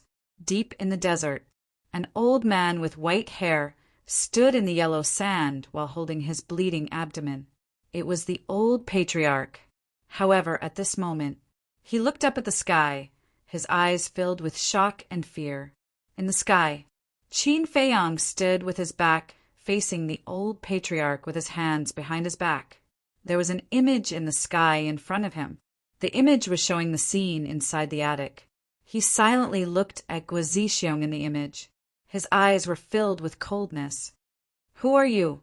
What conflict do I have with you? Why do you want to harm me?" Seeing that Qin Feiyang didn't speak for a long time, the old patriarch shouted anxiously. Because Qin Feiyang's back was facing him, he didn't know that the person standing in front of him was Qin Feiyang. "Who am I?" Qin Feiyang murmured and said indifferently. "Haven't you been looking for me? Now that I'm standing in front of you, you still don't know who I am? Been looking for you? Are you crazy? Do I know you?" The old patriarch said angrily. Qin Feiyang waved his hand and the image disappeared. Then he slowly turned around and faced the old patriarch. The old patriarch's eyes immediately widened in disbelief. Qin Feiyang said, "It seems that Guo Zixiong has already told you my appearance. You are Qin Feiyang." The old patriarch was shocked. "Yes." Qin Feiyang nodded. "Why is he in my Guo family?" The old patriarch's eyes trembled and hurriedly said with a smile, "So you are Feiyong. You are indeed a dragon among men. But Feiyong, why are you doing this?" "Why," Qin Feiyong raised the corner of his mouth and said with a smile, "Don't you know very well in your heart?" This is bad. Could it be that he heard my conversation with Guo Zixiong? The old patriarch's eyelids twitched, but he pretended to be innocent and said suspiciously, "What do I know? What are you talking about? I don't understand." "You don't understand?" Qin Feiyong smiled. "Even now you're still playing dumb?" he said. "You spent a lot of effort to forge that marriage contract, right?" Damn it. The old patriarch cursed secretly. Sure enough, he heard the conversation between him and Guo Zixiong. But what was the reason for this? For this plan, they were careful at every step. How could this kid notice the clues? Qin Feiyong said, "Now, are you wondering why such a perfect plan was discovered by me?" The old patriarch nodded instinctively. "Because of the ancestor," Qin Feiyong said with a faint smile. The old patriarch said in surprise, "You've seen Qin Batian?" "No. Even now, I still don't know whether the ancestor is alive or dead." Qin Feiyong said. The old patriarch said in surprise, "Then why do you say it's because of Qin Batian?" "It's very simple. The ancestor is such a wise person. It's impossible for him to leave behind such a ridiculous marriage contract. Therefore, when I first saw the marriage contract, I was already suspicious. But that marriage contract, you forged it so perfectly that it could be passed off as the real thing, so I didn't dare to make a judgment at that time. So, when I left the land of the dead, I found an excuse to leave in order to investigate the character of the Guo family. And the result was very disappointing. The Guo family bullied others with their power and had a notorious record. The ancestor didn't like people like you at all, let alone a marriage alliance with you. So, I began to believe that the marriage contract was fake. Coincidentally, I also met Guosweki and rescued Gao Xiaohui from her hands. Then, under Gao Xiaohui's lead, I sneaked into the Guo family. Speaking of which, this trip was really worth it. I just happened to hear your conversation with Guo Zixiong. Qin Feiyong said with a smile. I see. The old patriarch muttered. His heart was also incomparably shocked. It was really terrifying to have such a scheming mind at such a young age. Now I have a few questions. As long as you answer me truthfully, I can guarantee that you will have an intact corpse. Qin Feiyong said. The old patriarch collapsed on the ground powerlessly and said, I have nothing to say. If you want to kill me, just kill me. As expected, I still have to use the puppet technique. Qin Feiyong sighed. The old patriarch was stunned and asked in surprise, What is the puppet technique? A secret technique that can read other people's memories. Qin Feiyong smiled faintly and formed a seal with both hands. The puppet imprint quickly appeared and turned into a ray of light that shot into the old patriarch's head like lightning. However, it was also at this moment. The old patriarch smiled sinisterly and suddenly stood up. A wave of divine sense emerged and shattered the puppet imprint like a tide. Then it charged towards Qin Feiyong. Puff! The puppet imprint shattered. Qin Feiyong immediately spat out a mouthful of blood and his face was a little pale. However, looking at the divine sense, he wasn't nervous at all. He shook his head and smiled. I forgot that after breaking through to the war god realm, divine sense and soul can leave the sea of consciousness. So, even if the sea of qi is destroyed, there is still a certain threat. It's too late to realize it now. Go to hell.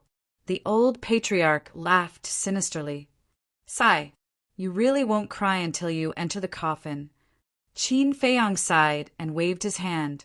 A blood-red light streaked across the sky and collided with the divine sense. Ah! The old patriarch immediately let out a miserable cry as his divine sense was completely shattered. How is this possible? His heart couldn't help but set off stormy waves. A mere low-level war god was actually able to easily obliterate his divine sense. Killing you is just a snap of a finger, so it's best to cooperate. Qin Feiyang smiled faintly and once again condensed the puppet imprint and rushed towards the old patriarch's head. Want to read this old man's memories? In your dreams! The old patriarch shouted. Divine sense once again emerged from the sea of consciousness, and the puppet imprint was shattered again. Qin Feiyang suffered a backlash again. Blood flowed from the corner of his mouth, and his brows were tightly knitted. It seems that the puppet technique wasn't very useful against a war god, especially against someone like the old patriarch whose cultivation was higher than his. If the other party kept resisting with divine sense, then the puppet technique wouldn't be able to control him at all. In other words, right now, he could only control people whose cultivation was weaker than him. I didn't expect that after breaking through to the war god realm, the puppet technique would be worse than before. Qin Feiyang sighed helplessly. Literature Museum.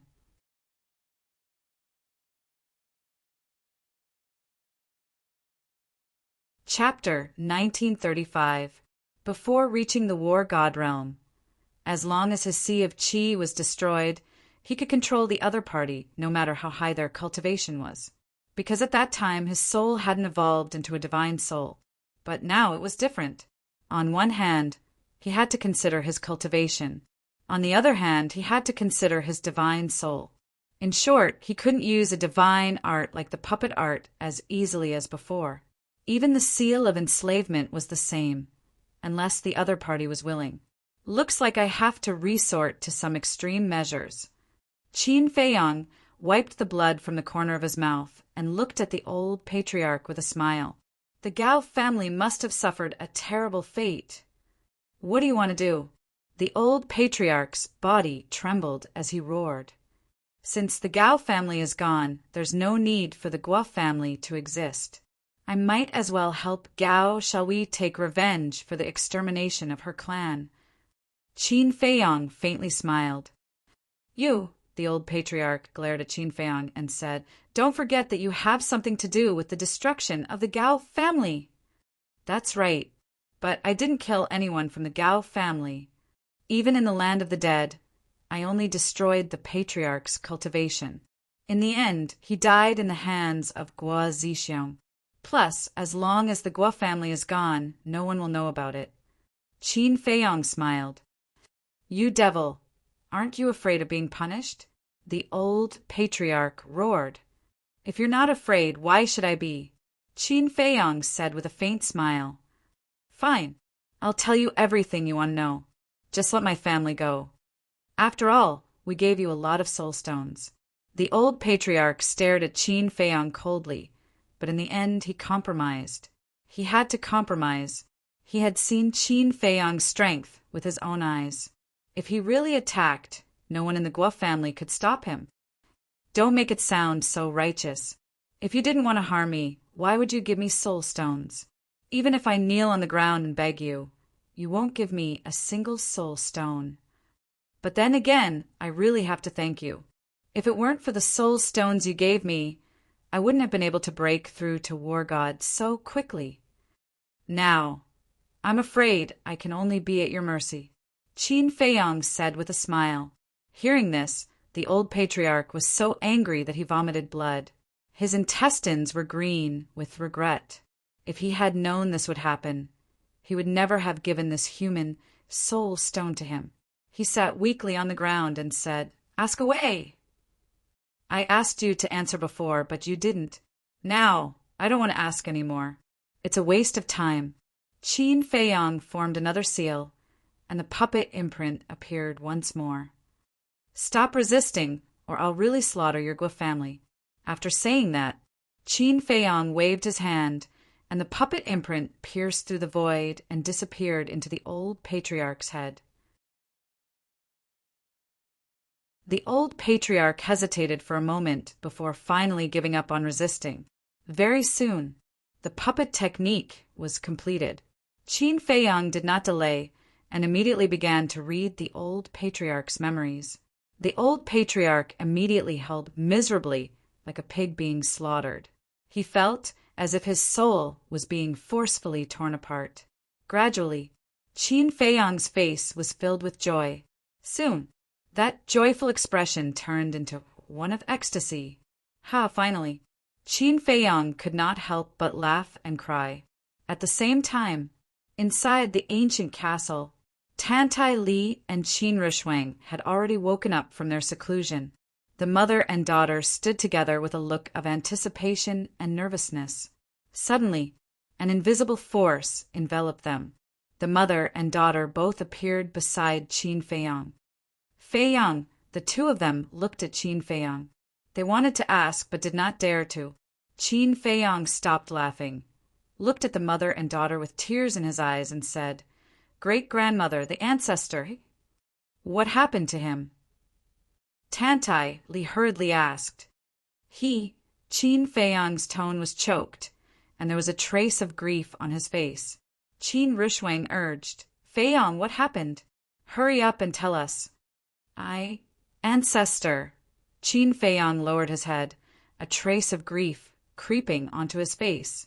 "Could it be that father? Impossible. If father is dead, why did you laugh so loudly before?" The mother and daughter looked at Qin Feiyang, their faces pale. Qin Feiyang lowered his head and said, "I laughed because the ancestor was indeed in the ancient realm, but now—" Hearing this, the mother and daughter immediately collapsed powerlessly. Their expressions were filled with grief. I'm teasing you. The ancestor is still alive now." Qin Feiyang laughed loudly. "Alive?" Their eyes trembled. Qin Feiyang squatted on the ground, grabbed their hands, and said, "This time I'm not teasing you. The ancestor is really still alive." "You bastard! How can you joke about such an important matter?" The mother and daughter looked at each other and were immediately furious. They raised their fists and hammered Qin Feiyang's body like a storm. Qin Feiyang did not resist and looked at the mother and daughter with a smile on his face. He was very happy that the ancestor was not dead, because the ancestor had always been his goal, and it could even be said that he worshipped and idolized him. However, the two women in front of him were definitely happier than him. On the side, the old patriarch looked at Qin Feiyang and the other two, his eyes constantly flickering. Suddenly, he got up and ran for his life without looking back. Seeing this, the mother and daughter finally calmed down and hurriedly reminded Qin Feiyang. Qin Feiyang waved his hand and smiled. Not to mention now, the old patriarch's cultivation was crippled. Even if his cultivation was still there, the entire Black Tortoise realm was his. Where could he run to? There was no need to care at all. The mother and daughter looked at each other and looked at the old patriarch's back, and could not help but sympathize. Qin Rushwang asked, "Feiyang, where is father now? How long will it take to find him?" This, on the contrary, Qin Feiyang became hesitant. "What's wrong? Are you trying to scare us again? I'm telling you, if you do this again, I won't let you off easily." Tantai Li raised her eyebrows. No. Qin Feiyang hurriedly waved his hand and sighed. "To tell you the truth, the old patriarch doesn't know much." "What do you mean?" The mother and daughter became nervous again. "Don't be so nervous. Back then, the ancestor never returned after leaving the Guo family. Therefore, Guo Zixiong and the old patriarch only know some rumors about the ancestor." Qin Feiyang said. "What rumors?" Tantai Li asked. "It is said that the ancestor entered the Empyrean Palace back then and made a name for himself. It can be said that during that period, no one did not know the ancestor's name." Qin Feiyang said, "Since he is so famous, why did that child named Gao, shall we only remember him after thinking for a long time? And he knows so little." Tantai Li was puzzled. "This is because, as early as 6,000 to 7,000 years ago, our ancestor had already disappeared without a trace. There are rumors that the ancestor is in seclusion. There are also rumors that the ancestor became a core figure of the Empyrean Palace and did not appear in the world. There are even rumors that the ancestor went to travel the continent. Think about it, the ancestor disappeared 6,000 to 7,000 years ago. Gao Xiaohui was not even born at that time, so how could she know? Not to mention Gao Xiaohui, according to the memories of the old patriarch of the Guo family, there are not many people in the northern region who still know about the ancestor. Qin Feiyang said, "Disappear without a trace?" The mother and daughter looked at each other. Qin Rushuang said, "Then the clues are broken again? Moreover, how can a person disappear unless he is dead? You have to believe in the ancestor. With his ability, it is absolutely impossible for him to die. As for the clues, they will not be broken." Qin Feiyang said with a smile. "What do you mean?" Qin Rushuang was suspicious. Others may not know the whereabouts of the ancestor, but the upper echelons of the Empyrean Palace will definitely know. Qin Feiyang said, Yes.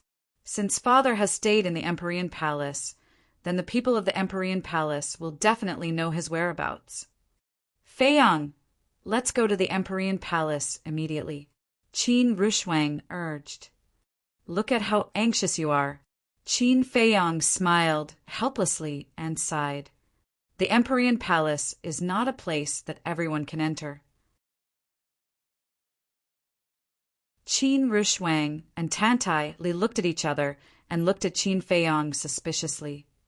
"Let me explain it to you like this. The Empyrean Palace's position in the northern region is equivalent to the imperial capital of the Great Qin Empire and the Great Tower of the Forgotten Continent.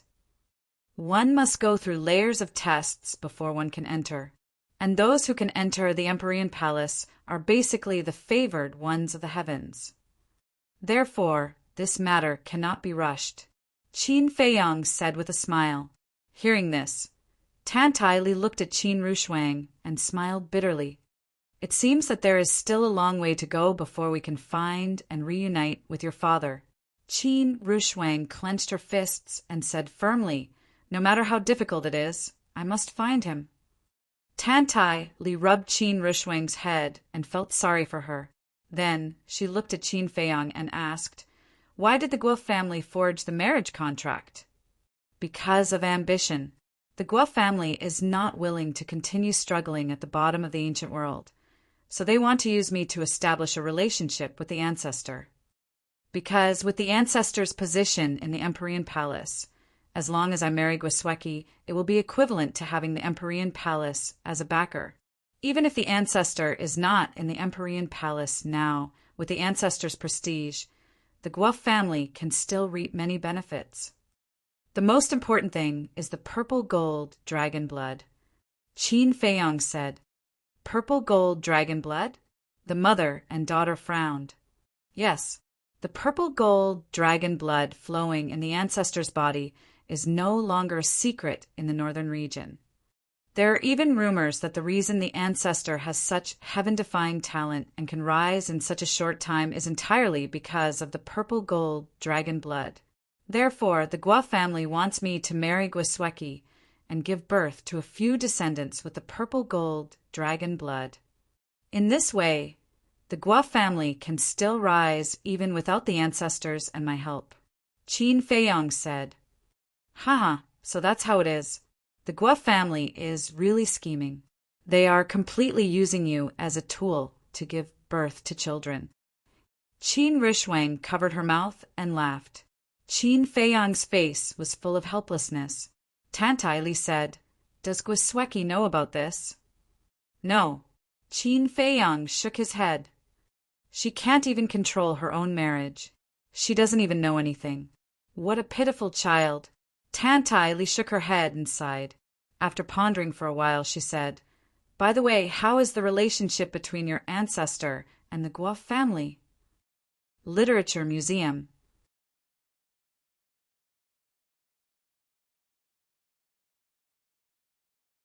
Chapter 1936.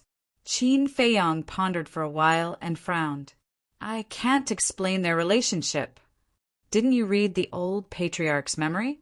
Why can't you explain it clearly?" The mother and daughter were puzzled. Qin Feiyang said, Back then, our ancestors stayed with the Guelph family for a while and then left without saying goodbye. The Guelph family members don't know what he was thinking. Left without saying goodbye?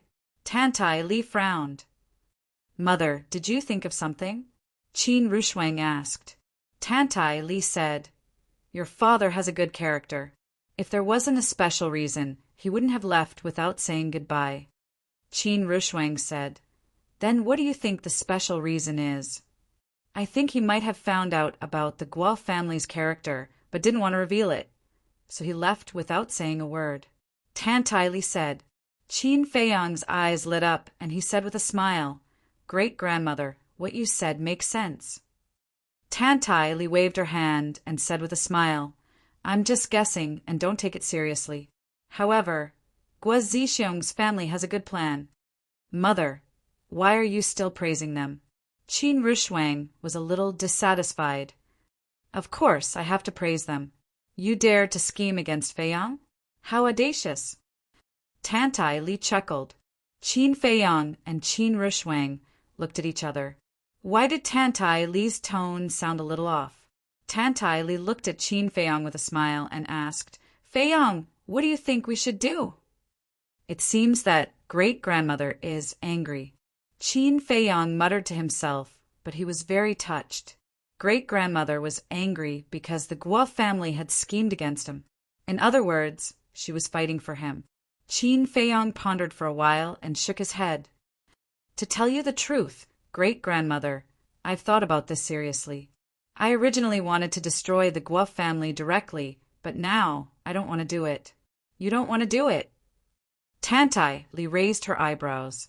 This wasn't the kid's personality at all. I think so. The Gao family was exterminated because of me. I have to do something to make it up to them. Qin Feiyang smiled. I see. You want Gao Xiaowei to deal with the Guo clan. Tantai Li suddenly understood. Qin Feiyang waved his hand and said, No, no, no. Gao Xiaowei alone is not enough. Who else? Tantai Li asked. Gao Xiaolong. According to Gao Xiaowei, this person broke through to the advanced stage of the battle god realm last year. As long as the old patriarch, a perfect battle god, dies, I believe that with his identity as a disciple of the Nine Heaven Palace, it will be easy for him to destroy the Guo family. Qin Feiyang smiled. Qin Rushuang frowned. Feiyang, why do I feel like you're using someone else to do your dirty work? Go, go, go. How can you call this killing with a borrowed knife? I'm just being nice. Qin Feiyang said unhappily. I can't tell. Qin Rushuang pursed her lips. Tantai Li smiled. Rushuang, you don't understand. Feiyang is doing this to prepare for entering the Nine Heaven Palace. What do you mean? Qin Rushuang was suspicious. Think about it. We are strangers in the ancient world. Who will help us enter the Nine Heaven Palace? But it's different with Gao Xiaolong. Gao Xiaolong is a disciple of the Nine Heaven Palace. He must have some connections in the Nine Heaven Palace. With his help, wouldn't it be easier to enter the Nine Heaven Palace? Tantai Li smiled. So that's how it is. Qin Rushuang suddenly understood. She looked at Qin Feiyang and smiled. In other words, you're trying to curry favor with others? Can you not make it sound so bad? This is not a waste of resources. Qin Feiyang was speechless. Yes, yes, yes. What you said makes sense. Qin Rushuang rolled her eyes and frowned. But I'm thinking, is this necessary? Father has such a high status in the Nine Heaven Palace. As long as we show our identity, won't the people of the Nine Heaven Palace come to welcome us? You're thinking too simply.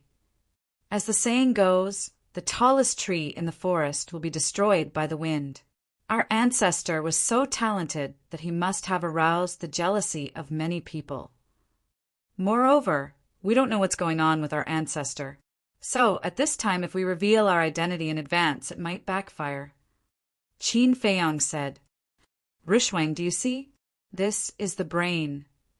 Every time you do something, you have to consider all aspects. Otherwise, One wrong step will result in your death. Tantai Li said. Qin Rushwing pouted and said unhappily, Mother, continue to praise him.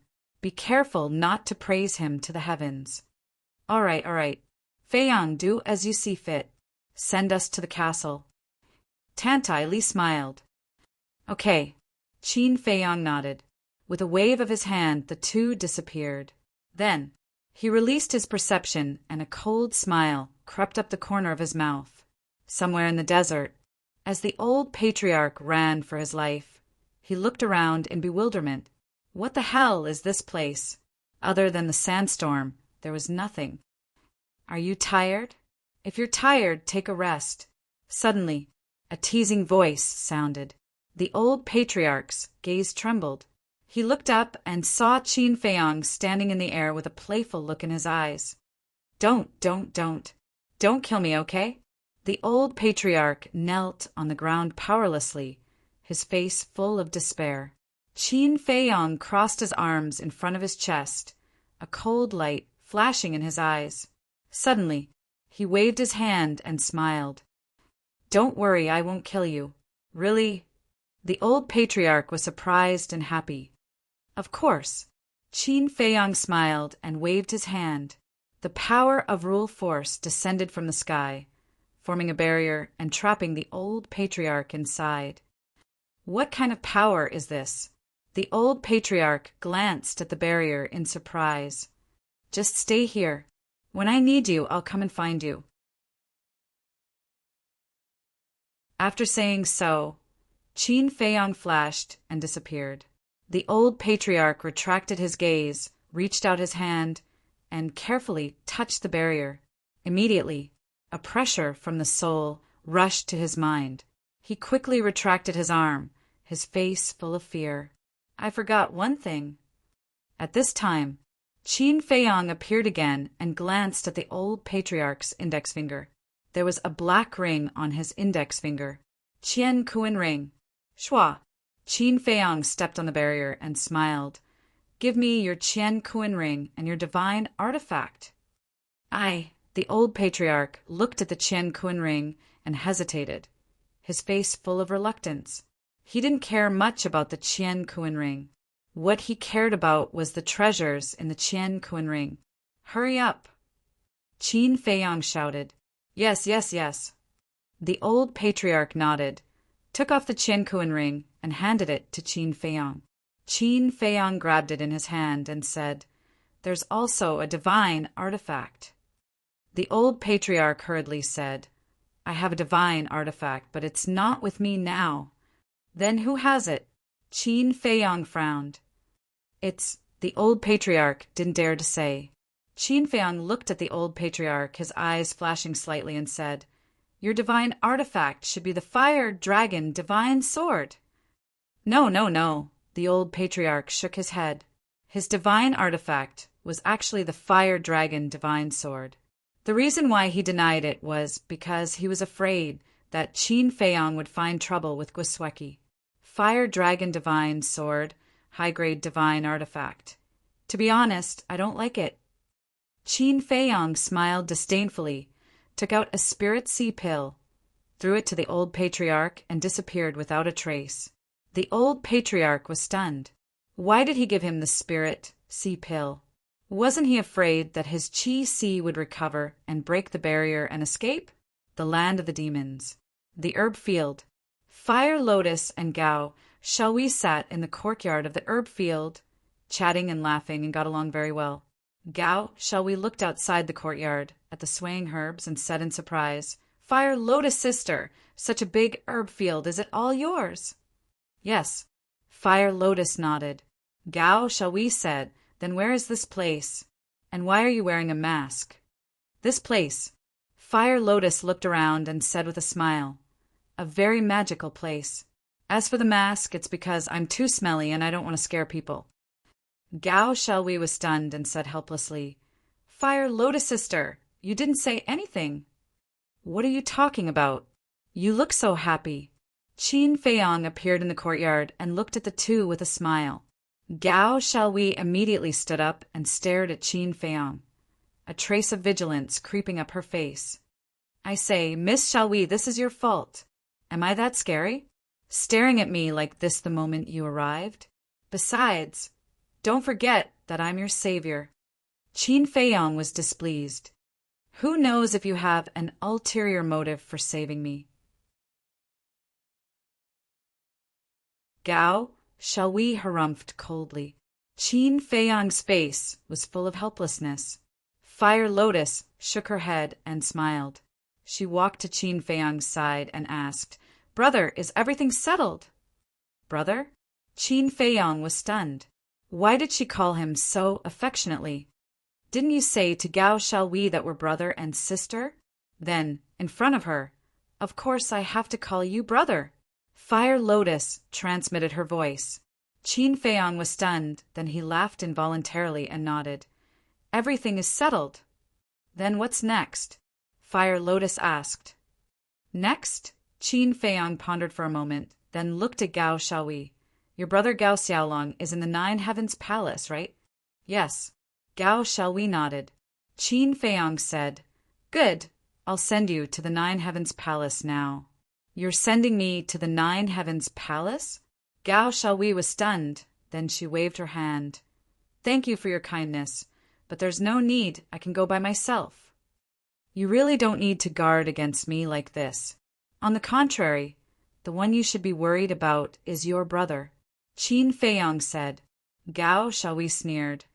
My brother is a disciple of the Nine Heavens Palace. Why should I be worried about him? I say you're stupid. You're really stupid.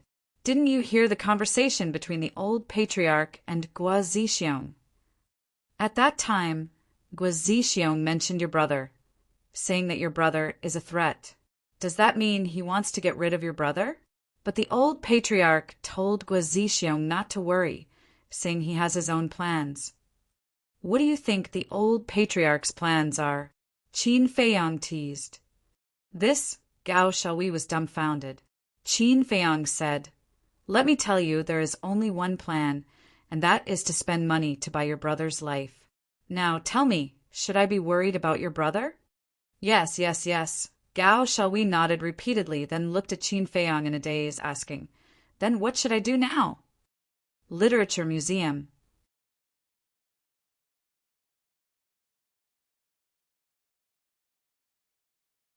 Chapter 1937. Is there a need to ask? Contact your elder brother immediately, Qin Feiyong said. Yes, yes, yes.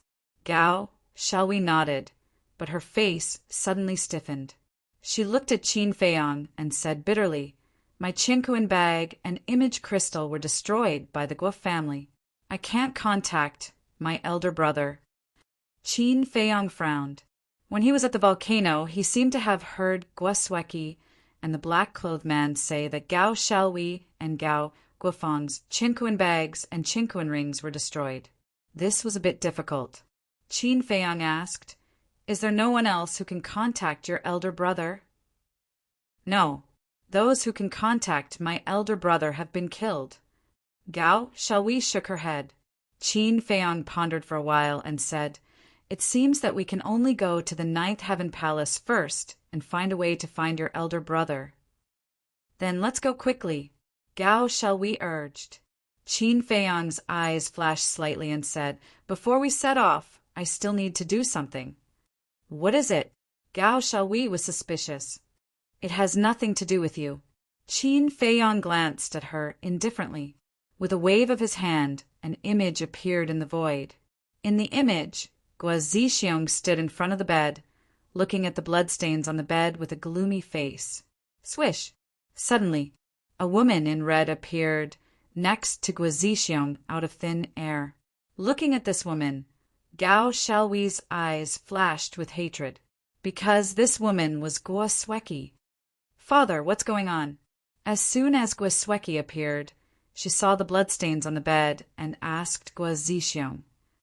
I don't know either. Just now, I was going to look for Qin Feiyong, but suddenly I heard your grandfather scream. When your second uncle and I rushed here, there was nothing but these bloodstains. Guo Zixiong shook his head. What about grandfather? Guo Sueki's face turned pale and asked, He's also missing. Guo Zixiong clenched his hands and shouted, "Damn bastard, who is it? Come out." Missing. Could it be the same person who saved Gao Xiaowei? If that's really the case, then what is his motive for saving Gao Xiaowei and now kidnapping Grandpa? Guo Sueki muttered. Not good. Suddenly, Guo Zixiong exclaimed and immediately turned to run downstairs. Guo Sueki was stunned for a moment before she hurriedly followed him. Qin Feiyang also controlled the Black Tortoise Realm and quietly flew down. When he arrived at the hall on the first floor, Guo Zixiong glanced around and walked straight to a vase. Then he gently turned the vase. Crack! The ground in the corner of the hall slowly split open, revealing a dark passage. Following closely, Guo Zixiong and his daughter entered the passage. "Brother, where does it lead to?" Fire Lotus asked suspiciously. "The Guo family's treasure vault." The corners of Qin Feiyang's mouth lifted slightly.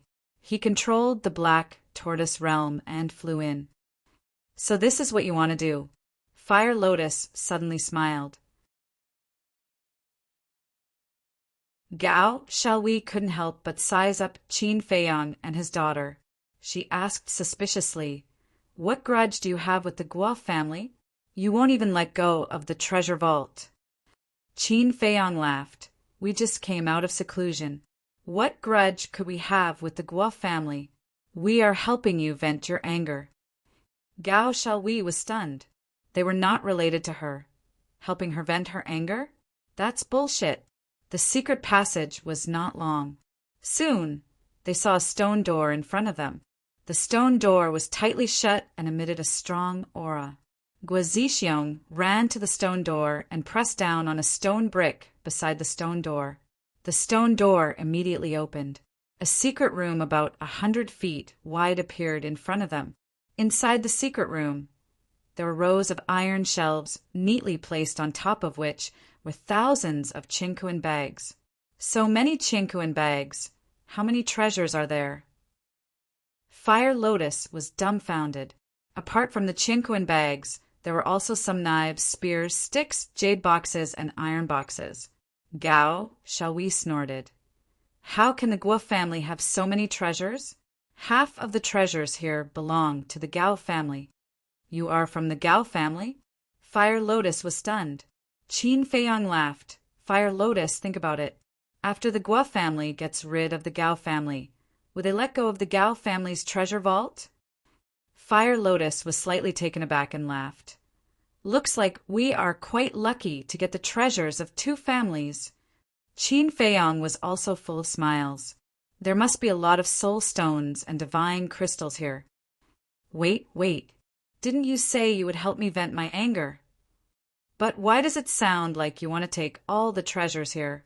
Gao Xiaowei hurriedly said. Qin Feiyang said, "Since we are here, we must take them all." No. If you are helping me vent my anger, then you should return the treasures to the Gao family. Gao Xiaowei said. Qin Feiyang and Fire Lotus were stunned. Return? Was this woman really that naive? How could she think like that? Qin Feiyang said with a smile, "Miss Xiaowei, don't think too much. The things here have nothing to do with you." You! Gao Xiaowei glared at Qin Feiyang. This bastard was a bandit. In the secret chamber, Guo Zixiong checked around and finally let out a long breath. He looked at Guo Sueki and smiled. "Fortunately, nothing is missing. Let's go out and find your grandfather." "Okay." Guo Sueki nodded. The father and daughter turned and walked out of the treasure vault. After closing the stone door, they left directly, unaware that the person they were looking for was in the treasure vault. The treasure vault! Qin Feiyang was standing in front of an iron shelf, holding a Qingkuan bag and looking down. Fire Lotus was also holding a jade box in her hand, looking curiously at the things inside. Gao Xiaowei looked around, her eyes darting around. Suddenly, her eyes were fixed on a row of iron shelves behind her. On the third level of the iron shelf, there was a black iron box, about the size of a palm, rusty and inconspicuous. But looking at the iron box, Gao Xiaohui's eyes lit up. She glanced at Qin Feiyang and Fire Lotus. Seeing that both of them had lowered their heads, she pretended to be indifferent and walked to the iron shelf, reaching out to grab the iron box and quietly put it in her arms. "What are you doing?" But just when she thought that no one would notice, Qin Feiyang's suspicious voice sounded behind her. Gao Xiaohui's body stiffened. She slowly turned her head around and saw that Qin Feiyang was already standing behind her. At that moment, he was looking at her with a pair of ridiculing eyes. "I didn't do anything." Although Gao Xiaohui tried hard to remain calm, there was still a hint of panic in her expression. "Nothing. But why do I see that you seem to be holding an iron box?" Qin Feiyang said teasingly. When Gao Xiaohui heard this, she subconsciously covered her chest. Wasn't this equivalent to confessing without being pressed? But when Gao Xiaohui realized this, it was already too late. Qin Feiyang stretched out his hand and said with a smile, "It's not good to be a thief. Hand it over." "Do you have any shame? You're obviously a thief, and you still have the cheek to say that to me? Besides, there are so many treasures here. What's wrong with me only taking an iron box?" Gao Xiaohui's almond-shaped eyes widened in anger. She was about to go crazy from anger. "Since there are so many treasures, why didn't you take anything else but that inconspicuous iron box? And you didn't even look at it before putting it in your arms. What does this mean?" "It means that you know this iron box and know what's inside. In other words, this iron box is from the Gao family." Qin Feiyang's teasing expression became even more obvious. Facing Qin Feiyang's gaze, Gao Xiaohui could no longer hide the panic in her heart. Who exactly is this man? How could she have seen through so much with just these insignificant actions? "Don't test my patience. Even the old patriarch is no match for me, not to mention you." "Hurry up," Qin Feiyang said with a smile. "Big brother, I beg you, just give me this iron box. Is there really nothing in this iron box?" Gao Xiaohui looked at Qin Feiyang pleadingly with a pitiful look. If the hard way didn't work, then he would use the soft way.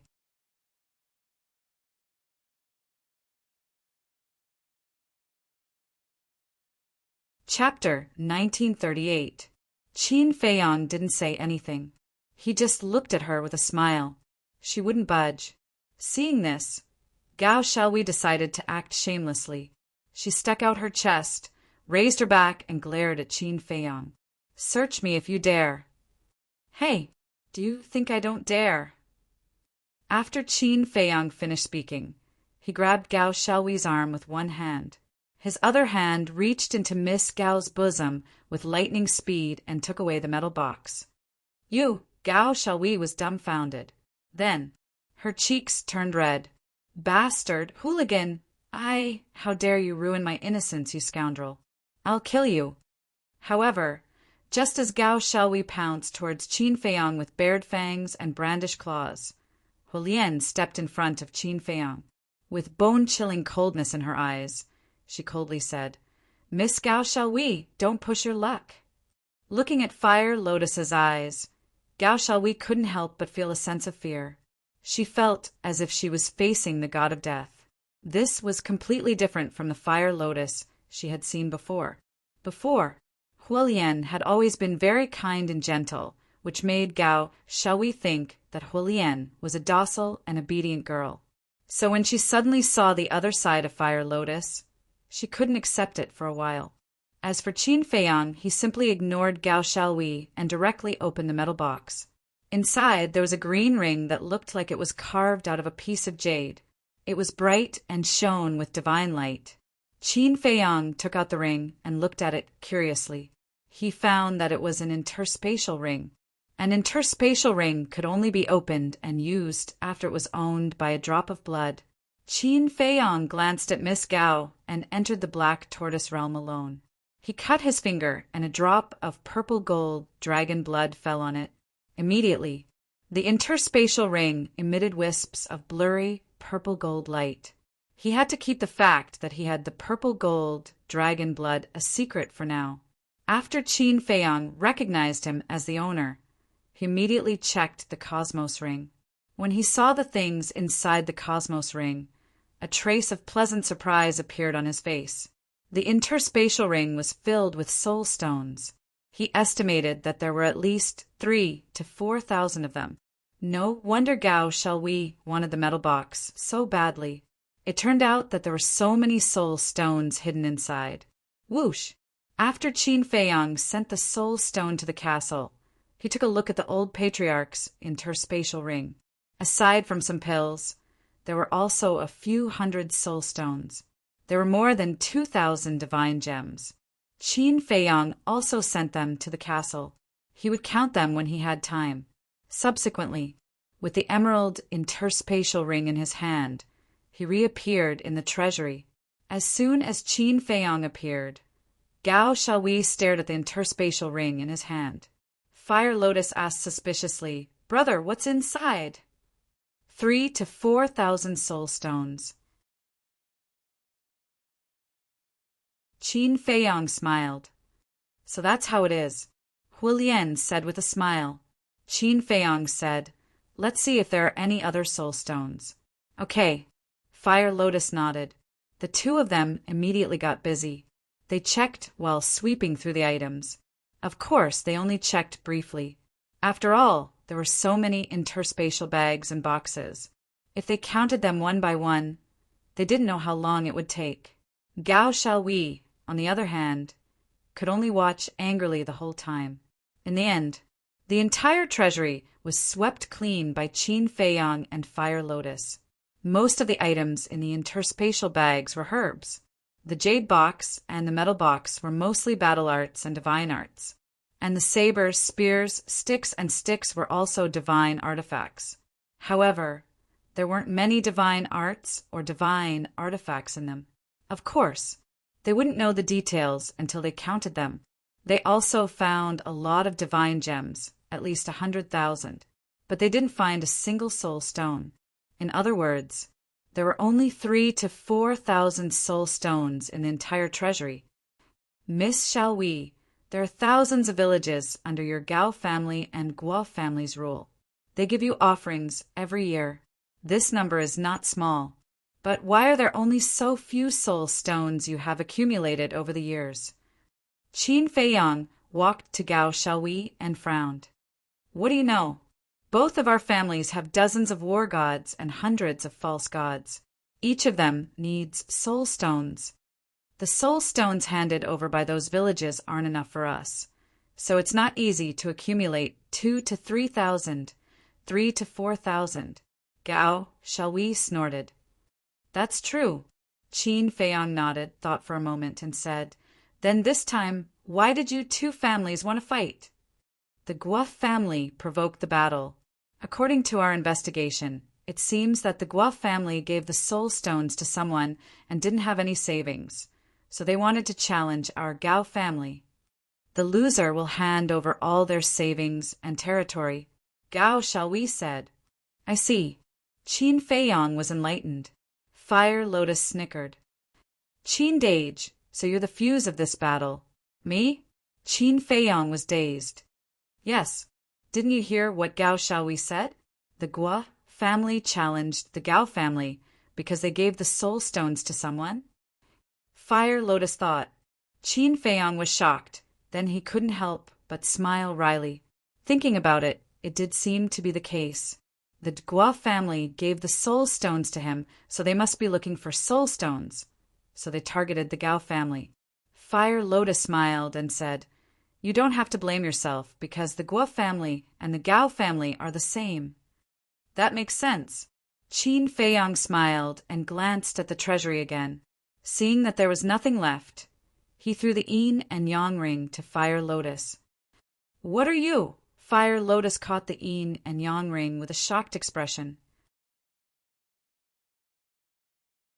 Qin Feiyang smiled and said, "You've been running all over the place with me. No matter what, I have to give you some compensation." Compensate? Fire Lotus was stunned. Then she teased, aren't you afraid that your sister-in-law will be jealous? Jealous? How is that possible? Your sister-in-law is knowledgeable, gentle, and considerate. Qin Feiyang smiled and took the two back to the Black Tortoise realm. Then he used the Black Tortoise realm to break through the secret chamber, rushed out of the underground, and flew into the sky. The attic also shattered with the sound. Fire Lotus gladly accepted the gift. However, Gao Xiaowei, who was standing at the side, was extremely displeased, because the yin and yang ring belonged to the Gao family. After Qin Feiyang left with the Black Tortoise realm, Guozixiong and Guosweki both landed in the sky above the courtyard. Looking at the destroyed pavilion and the large hole in the ground, his entire body emitted a monstrous, murderous aura. Then, the two of them entered the treasure vault through the hole. Looking at the empty treasure vault, the anger in their hearts instantly exploded. The treasury had actually been ransacked. Sweki, give the order immediately. No matter who they are, no matter where they are, find them and make them pay. Guozixiong roared. Yes.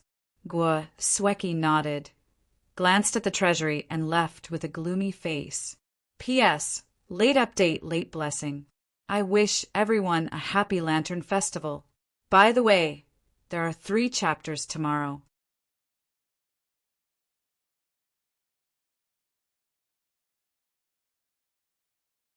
Chapter 1939. As the culprit, Qin Feiyang didn't even think about Guo family's revenge. Naturally, he wasn't afraid of Guo family's revenge. At this time, while driving the Black Tortoise world at lightning speed, he was playing with an interspatial ring. This wasn't the interspatial ring he gave Fire Lotus, but the one he snatched from the old patriarch. Interspatial bags and interspatial rings really couldn't be compared. No matter how big the interspatial bag was, there was still a limit. But the space inside this interspatial ring was several li wide. Who knew how many things it could hold? Even those who didn't know would think that it was a spatial divine item. After playing with it for a while, Qin Feiyang put on his finger. Needless to say, the size was quite suitable. Bandit, hooligan, Gao Xiaowei had been eyeing Qin Feiyang from the side, but she couldn't do anything to Qin Feiyang. Fire Lotus also wore an interspatial ring and asked, "Brother, do you know the location of the 9 Heavens Palace?" "Yes, it's in the old patriarch's memories." Qin Feiyang nodded. "How far is it?" Fire Lotus asked. "Quite far. At our current speed, it'll take at least a few years. We can't even teleport an altar there," Qin Feiyang said. So far, Fire Lotus raised her eyebrows. "Yes, this northern domain is really big." Qin Feiyang smiled and led the two out of the Black Tortoise world, immediately activating an altar. Although he didn't have a teleportation altar, the old patriarch's interspatial ring had more than a dozen altars. The 3 stepped onto the altar and descended in the air above a mountain. Following closely, Qin Feiyang took out another altar. Although a teleportation altar couldn't directly reach the 9 Heavens Palace, it could be used continuously. This was the same route the old patriarch used to go to the 9 Heavens Palace. "Brother, you've read the old patriarch's memories. You should know how he's going to deal with Gao Xiaolong, right?" Fire Lotus suddenly asked. When Gao Xiaowei heard this, she immediately looked at Qin Feiyang nervously. Qin Feiyang glanced at Gao Xiaowei and shook his head. "I don't know." "Don't know?" Fire Lotus was stunned. She looked at the smile on Qin Feiyang's face, then glanced at Gao Xiaowei, and immediately understood. She was deliberately toying with Gao Xiaowei. As expected, after hearing Qin Feiyang's reply, Gao Xiaowei immediately frowned and said, "How can you not know after reading the old patriarch's memories?" "Perhaps I was careless and didn't retrieve any memories related to this," Qin Feiyang said seriously. "How could you be so careless?" Gao Xiaowei said angrily. She even believed Qin Feiyang's nonsense. "This has nothing to do with me. Why should I care so much?" Qin Feiyang looked at her indifferently, then stepped onto the altar. Fire Lotus held back her laughter and followed behind Qin Feiyang. Gao, Shall we chased after them and said angrily, "How can you be like this? Haven't you heard of the saying, when you help someone, help them to the end?" Accompanied by Gao Xiaohui's angry voice, the three of them appeared in the air above a desert. In the desert, a sandstorm filled the sky. One after another, terrifying auras made one's hair stand. Obviously, in this desert, there were many terrifying, fierce beasts hiding. However, Qin Feiyang didn't stop, activating another altar. He left the desert and appeared in the air above an ice field. The cold wind was biting cold, bone-piercing. "Not there yet?" Fire Lotus asked. Soon, Qin Feiyang took out another altar. Throughout the entire process, Qin Feiyang activated a total of 10 altars. Finally, a vast mountain range entered their line of sight.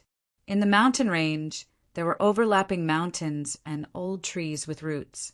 And at the end of the mountain range, there was a vast sea that stretched as far as the eye could see.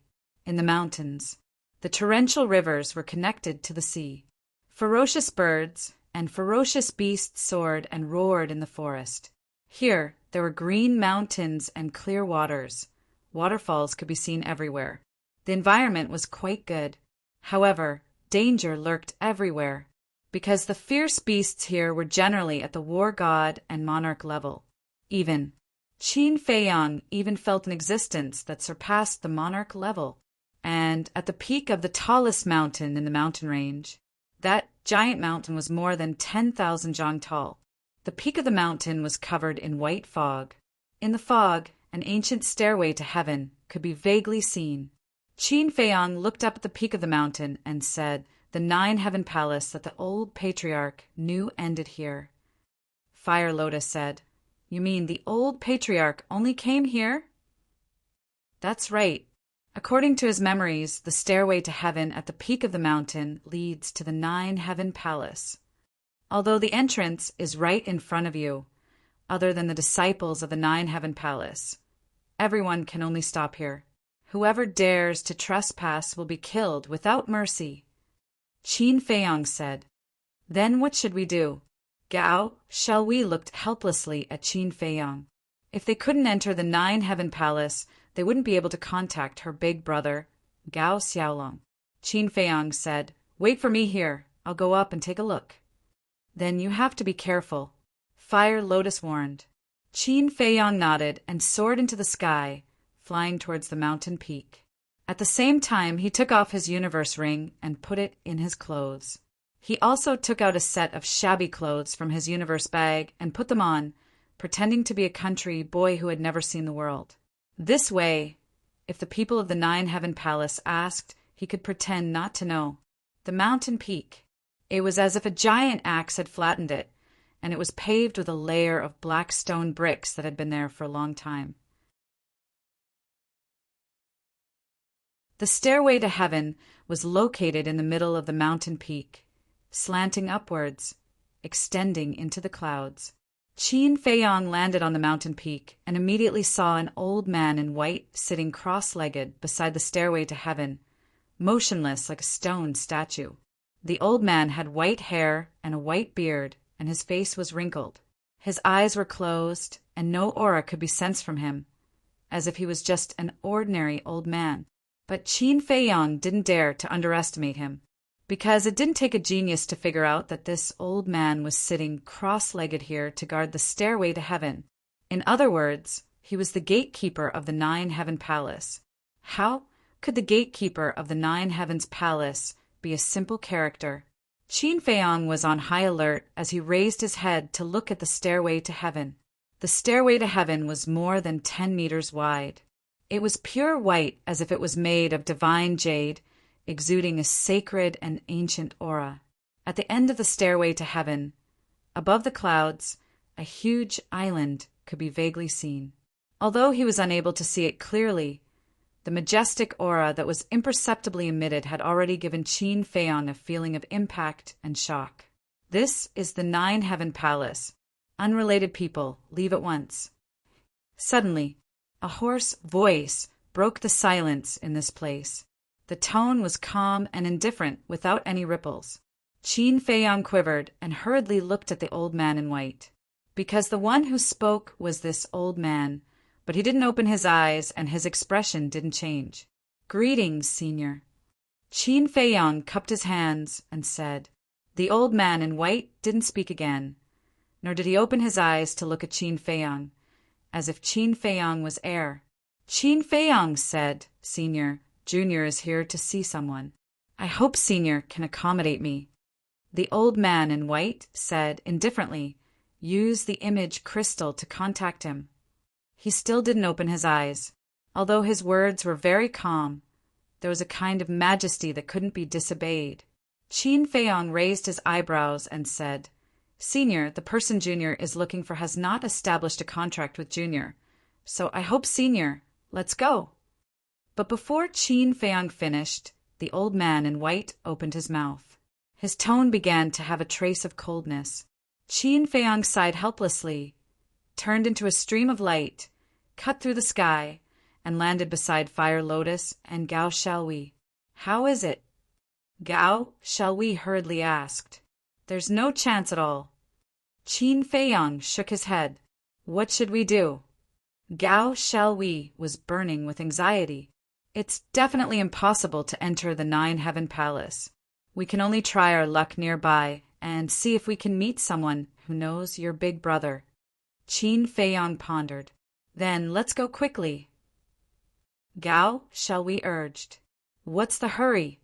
There are beasts everywhere here.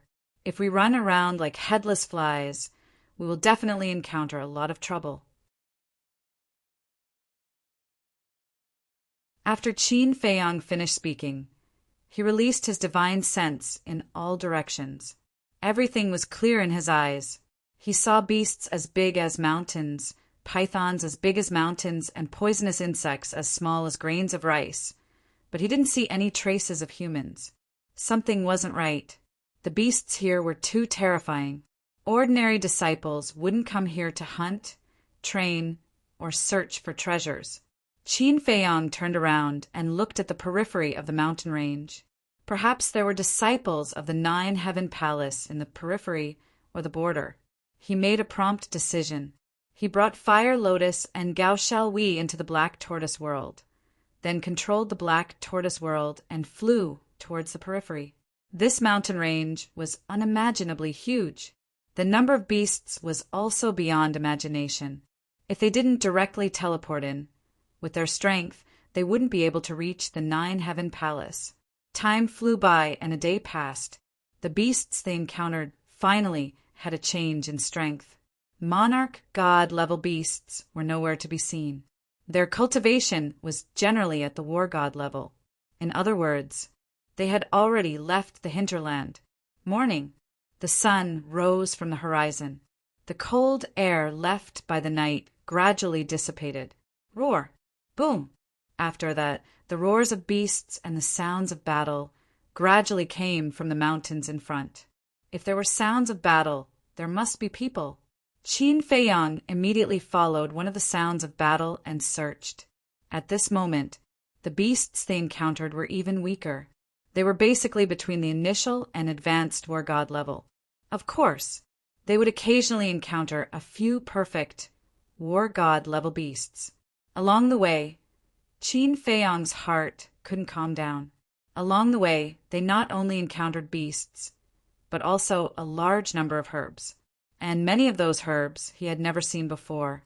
However, he didn't go out to collect them, because as long as the herbs were slightly older, there would be beasts protecting them. He wasn't afraid of these beasts, but he didn't want to cause trouble.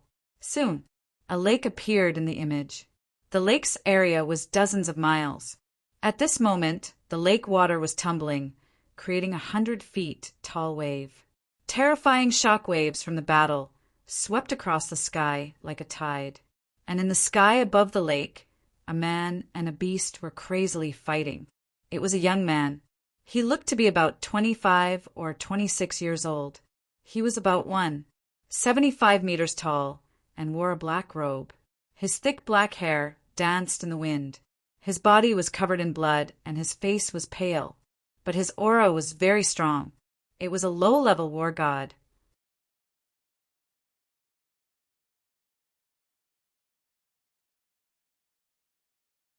Chapter 1940. The black-clothed youth's strength was already not bad, but the beast's aura was even stronger than the black-clothed youth's. It was a water serpent. Its body was several hundred meters long and covered in scales. Its two large eyes were filled with a terrifying light. Cultivation level, advanced war god. Even so, the fire serpent's body was covered in wounds, and many of its scales were broken. Even the horns on its head were broken. Blood was pouring out like rain. Obviously, all of this was caused by the black-clothed youth. Unbelievable. A low-level war god human was able to fight to a draw with an advanced-level war god serpent. Fire, Lotus murmured. Gao Xiaohui said in surprise. He's a disciple of Nine Heaven Palace. Disciple of Nine Heaven Palace? Qin Feiyang and Fire Lotus were slightly stunned. They turned around and asked Gao Xiaohui suspiciously, How did you know? Look at the left side of his chest. There's a Fire Lotus tattoo there. That tattoo is the symbol of Nine Heaven Palace. Gao Xiaohui said. Fire Lotus tattoo? Qin Feiyang and Fire Lotus looked at the black-clothed youth again. Looking carefully, there really was a Fire Lotus tattoo on the youth's clothes. But because his clothes were torn and had blood stains, they didn't notice it before. Disciple of Nine Heaven Palace, Qin Feiyang pondered for a while, then looked at Gao Xiaohui and smiled. Then he might know your big brother. But just as he finished speaking, Qin Feiyang suddenly thought of something. He looked at the Fire Lotus tattoo on the black-clothed youth's chest again. Wait, why does this tattoo look so familiar? He looked at the Fire Lotus on the side. Looking at the Fire Lotus tattoo, his eyes were a bit dazed. Oh, right. Qin Feiyang suddenly shivered and looked at the mask on Fire Lotus's face in surprise. If he didn't remember wrongly, the Fire Lotus mark between his brows was very similar to the Fire Lotus pattern on the black-clothed young man's clothes. Fire Lotus, transmitted her voice. Qin Dage, could it be that I'm from the Nine Heavens Palace? Don't jump to conclusions just yet. Take off your mask and let me confirm it. Qin Feiyang thought. There's no need to confirm. I've taken a closer look. The two Fire Lotus patterns are exactly the same. Fire Lotus said. Exactly the same, Qin Feiyang murmured. Was Fire Lotus really from Nine Heavens Palace? Then what was her status in the Nine Heavens Palace? My head hurts, suddenly. Fire Lotus hugged her head. Her face contorted as she held in pain. Obviously, she was thinking about the past. Seeing that, Qin Feiyang's face changed. He grabbed onto Fire Lotus and said, Don't think about it anymore. Gao Xiaohui looked at the two of them suspiciously. What was going on? After a long while, Fire Lotus finally calmed down. Looking at the Fire Lotus pattern on the black-clothed young man's clothes, her eyes were filled with confusion. When I refine the undead barrier-breaking pill, your memory will naturally recover, so don't think too much about it now. Qin Feiyang comforted her secretly. All right. Fire Lotus nodded her head.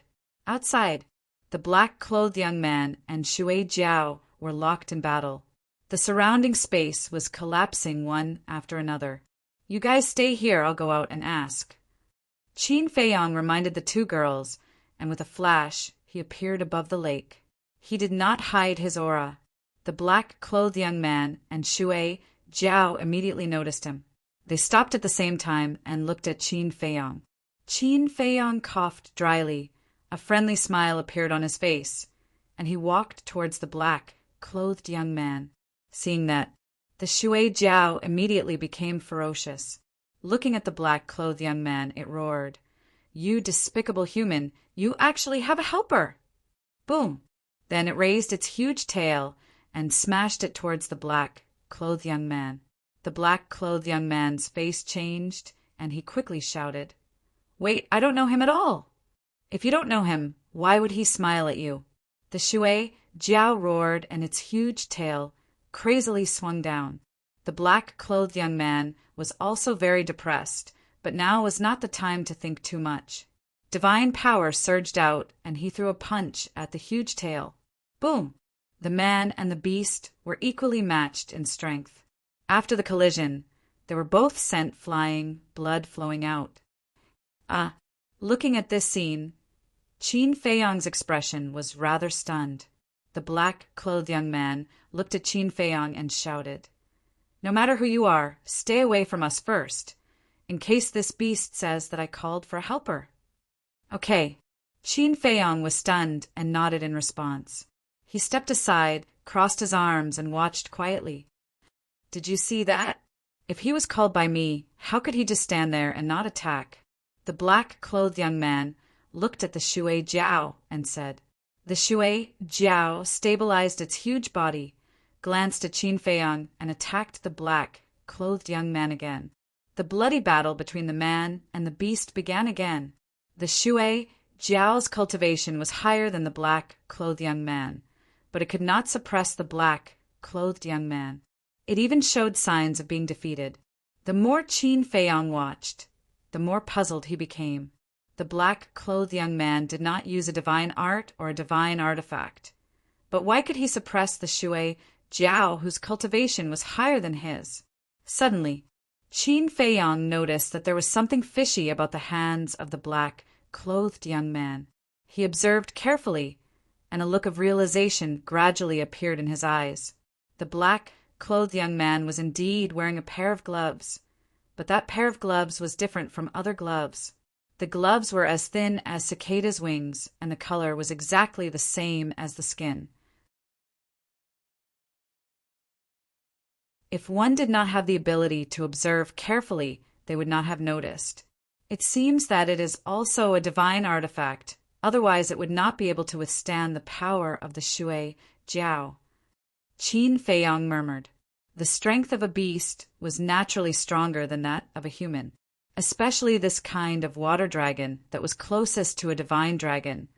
Its physical strength was enough to suppress a human of the same realm. And now, the Shui Jiao was gradually suppressed by the black-clothed young man, which meant that the gloves were at least a middle-grade divine artifact. Bang! Bang!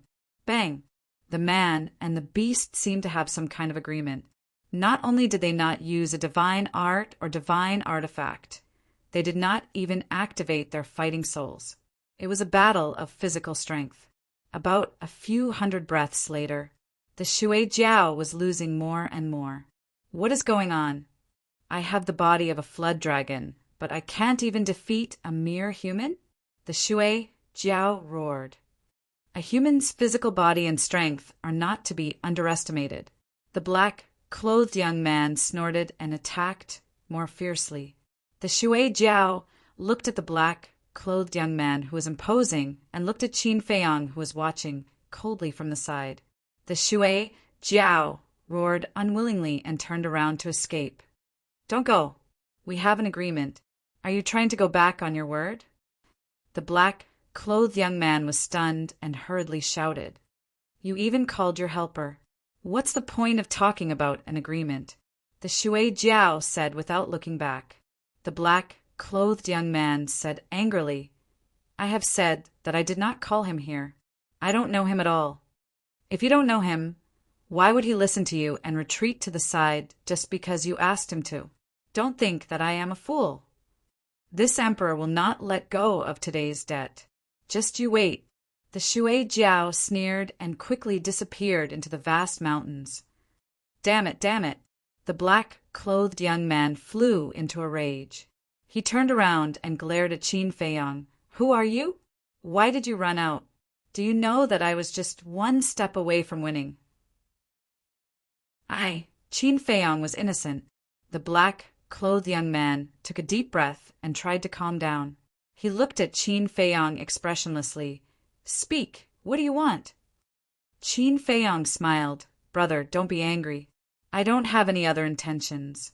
I just want to ask you about a person. Who? The black-clothed young man was suspicious. Gao Xiaolong, Qin Feiyang said. Gao Xiaolong? The black-clothed young man was stunned and shook his head. I don't know him. The black-clothed young man turned around and flew in the direction the Shui Jiao had escaped. Qin Feiyang quickly chased after him. He is also a disciple of your Nine Heavens Palace. There are countless disciples in the Nine Heavens Palace. If he isn't famous, who would know him? I still have things to do. Don't follow me. The black-clothed young man shouted impatiently. Qin Feiyang couldn't help but feel helpless. The departed spirit flower was about to fall into my hands, but a stupid idiot came out to mess things up. Damn it, I'm so unlucky. The black-clothed young man cursed under his breath without turning his head. Departed spirit flower? Qin Feiyang was stunned. He raised his head and looked at the black-clothed young man. If he remembered correctly, the departed spirit flower was one of the 4 ingredients needed to refine the departed spirit barrier-breaking pill. This was really a pleasant surprise. Brother! Qin Feiyang quickly chased after him. The black-clothed young man stopped in the void and turned around to glare at Qin Feiyang. He raised his eyebrows and said, What else do you want? Do you believe that I won't be polite to you? Calm down, calm down. I heard you mention the departed spirit flower. I think I can help you. Qin Feiyang smiled. You heard it? The black-clothed young man frowned. His eyes were filled with killing intent. Don't. Although I heard it, I don't have any thoughts about the departed spirit flower. Moreover, you are a disciple of the Nine Heaven Palace. You have a noble status. Even if I have thoughts about it, I wouldn't dare. Qin Feiyang laughed. At least you have some self-awareness. The black-clothed young man smiled coldly. He shook his head and sighed. However, you can't help me because the departed spirit flower is in the hands of the water serpent. It's just a water serpent. Just kill it. Qin Feiyang said. The water serpent was only a god of war in the greater success stage. He could easily kill it alone. However, when he heard Qin Feiyang's words, the black-clothed young man's expression changed. He hurriedly said, You can't kill it. You can't kill it? Qin Feiyang was startled. He asked suspiciously, What do you mean? The water serpent's strength isn't that great, but its parents are very strong. Both of them are half-step divine lords. Do you think they will let us go if we kill the water serpent? The black-clothed young man sighed. I see. Qin Feiyang nodded. Therefore, we can only use our wits to get the departed spirit flower. I had an agreement with it. We won't use any divine techniques, divine weapons, or battle souls. If it loses to me, it will give me the departed spirit flower. I was about to succeed, but in the end you messed it up. Don't you think I'm angry? The black-clothed young man glared at Qin Feiyang and said angrily, It's my fault. It's my fault. Qin Feiyang nodded. He felt guilty.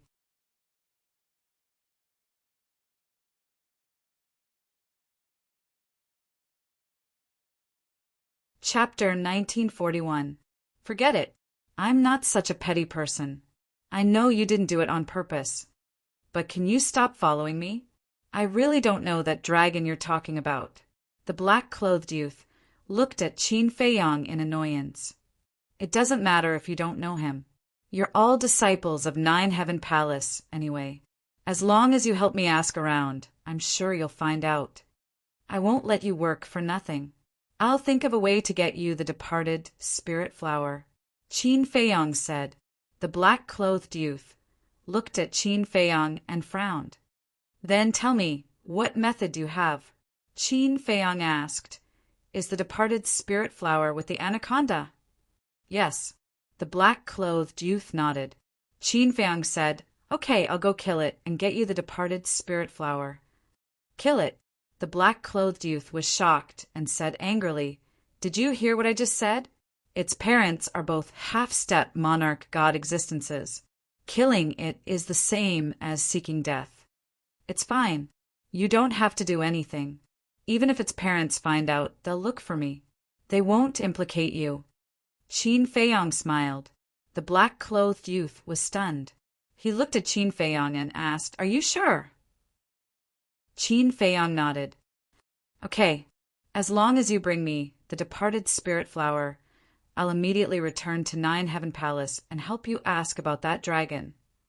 The black-clothed youth clenched his teeth and said, "Okay, wait for me here. I'll be back soon." Qin Feiyong smiled and teleported, disappearing from the black-clothed youth's sight. What a fool! The black-clothed youth shook his head, his eyes full of disdain. After leaving the black-clothed youth's sight, Qin Feiyong summoned the white-eyed wolf to chase after the anaconda. After some effort, the man and the wolf finally found the water serpent in front of a waterfall.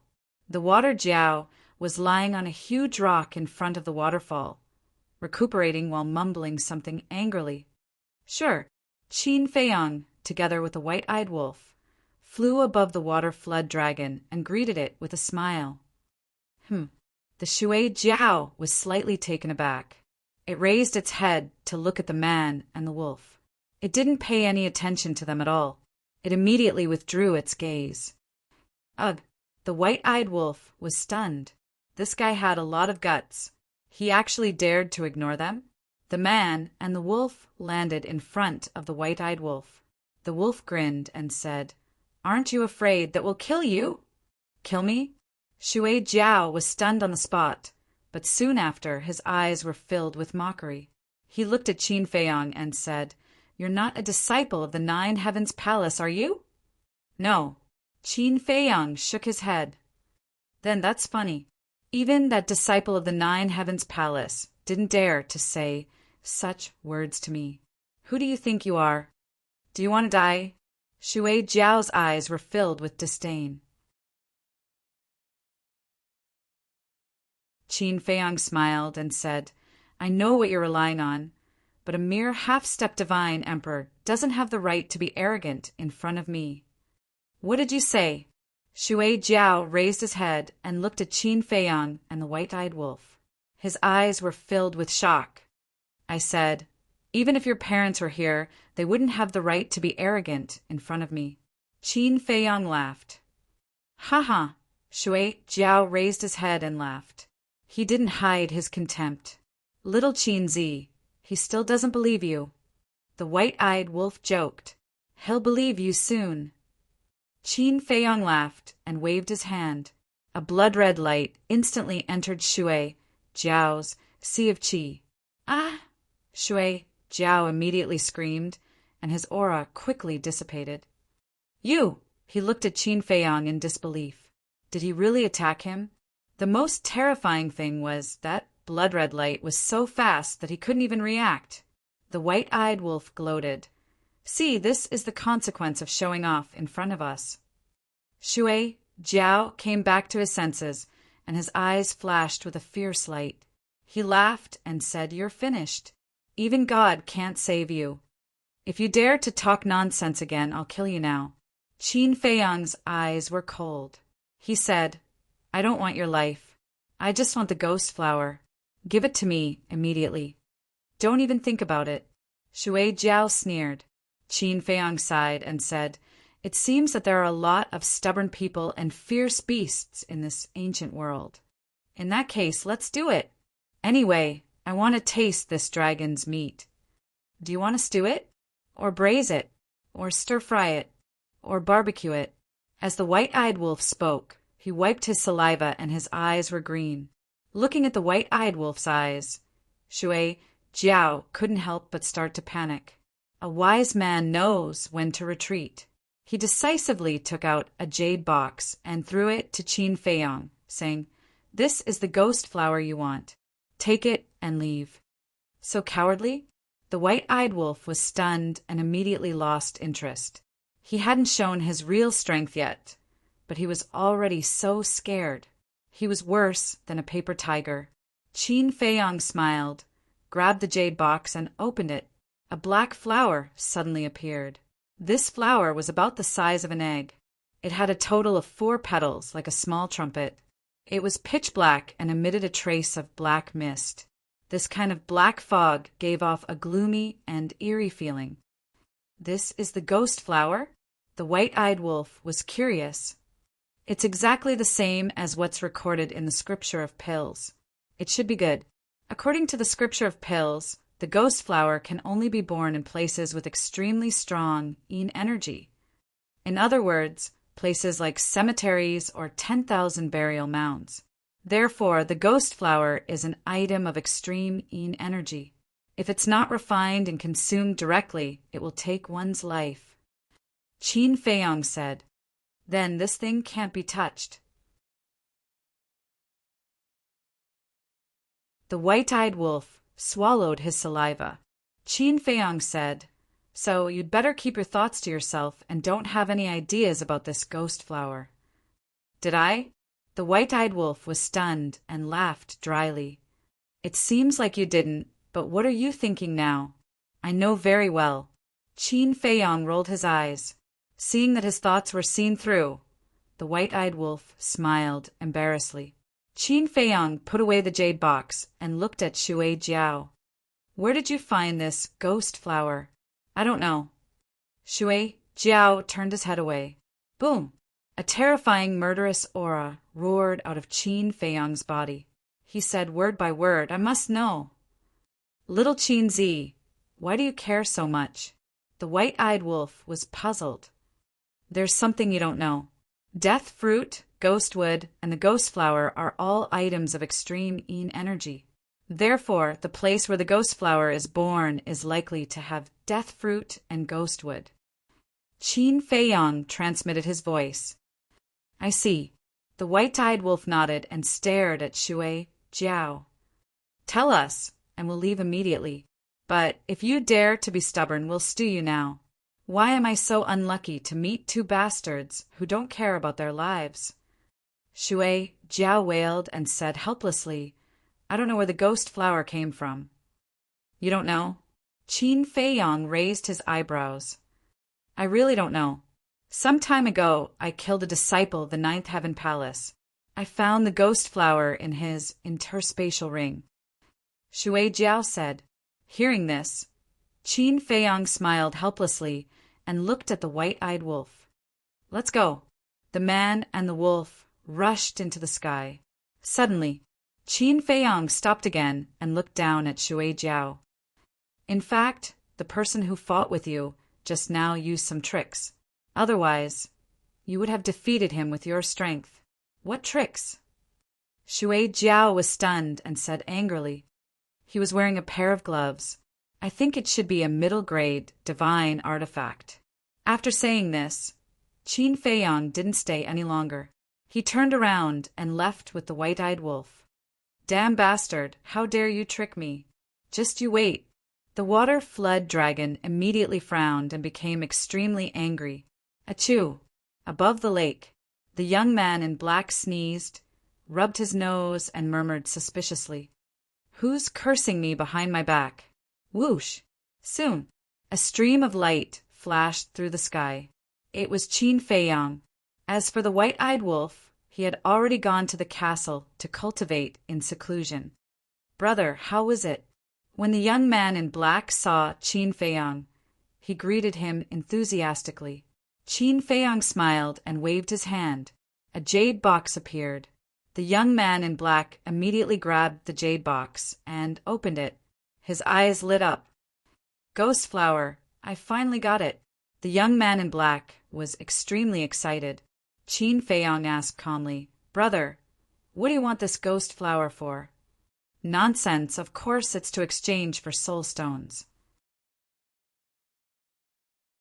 "You don't know, but in the 9th Heaven Palace, 1 ghost flower can be exchanged for 100 soul stones."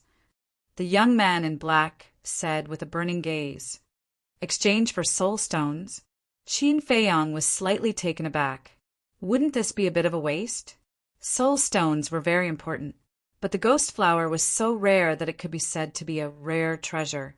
How could he exchange it for soul stones. All of a sudden, he had an idea and smiled. "Brother, how about this? I'll give you 100 soul stones, and you'll give me the ghost flower?" The young man in black was stunned and asked in surprise, "You have 100 soul stones?" "Yes." Qin Feiyong nodded. "You're not joking, right? How can someone as poor as you have soul stones?" The young man in black frowned. Ugh! Qin Feiyong was stunned. He sized himself up and could not help but chuckle bitterly in his heart. Previously, when he went to Ninth Heaven Palace, he deliberately dressed up. Therefore, his current image was indeed worthy of the word poor. "To be honest, brother, although I'm not that rich, I've worked hard to save some soul stones over the years. If you're willing to exchange, I'll give you soul stones right away," Qin Feiyong said. The young man in black hesitated for a moment and nodded. "All right. Since you're the one who snatched the ghost flower, I might as well give it to you instead of letting those old guys from Ninth Heaven Palace benefit. I'll exchange with you." "Thank you." Qin Feiyong cupped his fists and smiled. Entering the ancient castle, he took out 100 soul stones and handed them to the young man in black. The young man in black was surprised. "You have a spatial divine item?" "This little brother is untalented. I came across one by chance, but it's just an ordinary spatial divine item, not worth mentioning." Qin Feiyong waved his hand and smiled. "Not worth mentioning." The corner of the young man's mouth twitched, shaking his head with a bitter smile. "Brother, I'm a disciple of Ninth Heaven Palace, but I can't even compare to a country bumpkin like you are." After he finished saying those words, he received the soul stone and handed the jade case to Qin Feiyong. Qin Feiyong took the jade box and cupped his fists. "Then I'll have to trouble brother with Gao Xiaolong's matter." "It's a small matter." The young man in black waved his hand, opening an altar and stepping onto it. Qin Feiyong also followed him onto the altar. "What are you doing here?" The young man in black looked suspiciously at Qin Feiyong. "I'll wait for you outside the Ninth Heaven Palace." Qin Feiyong smiled. "That's good. I don't have to run around." The young man in black smiled. When the two of them arrived near the Ninth Heaven Palace, the young man in black turned into a streak of light, flying up the stairway. Qin Feiyong stood on the mountain peak, looking at the young man in black's back with a smile in his eyes.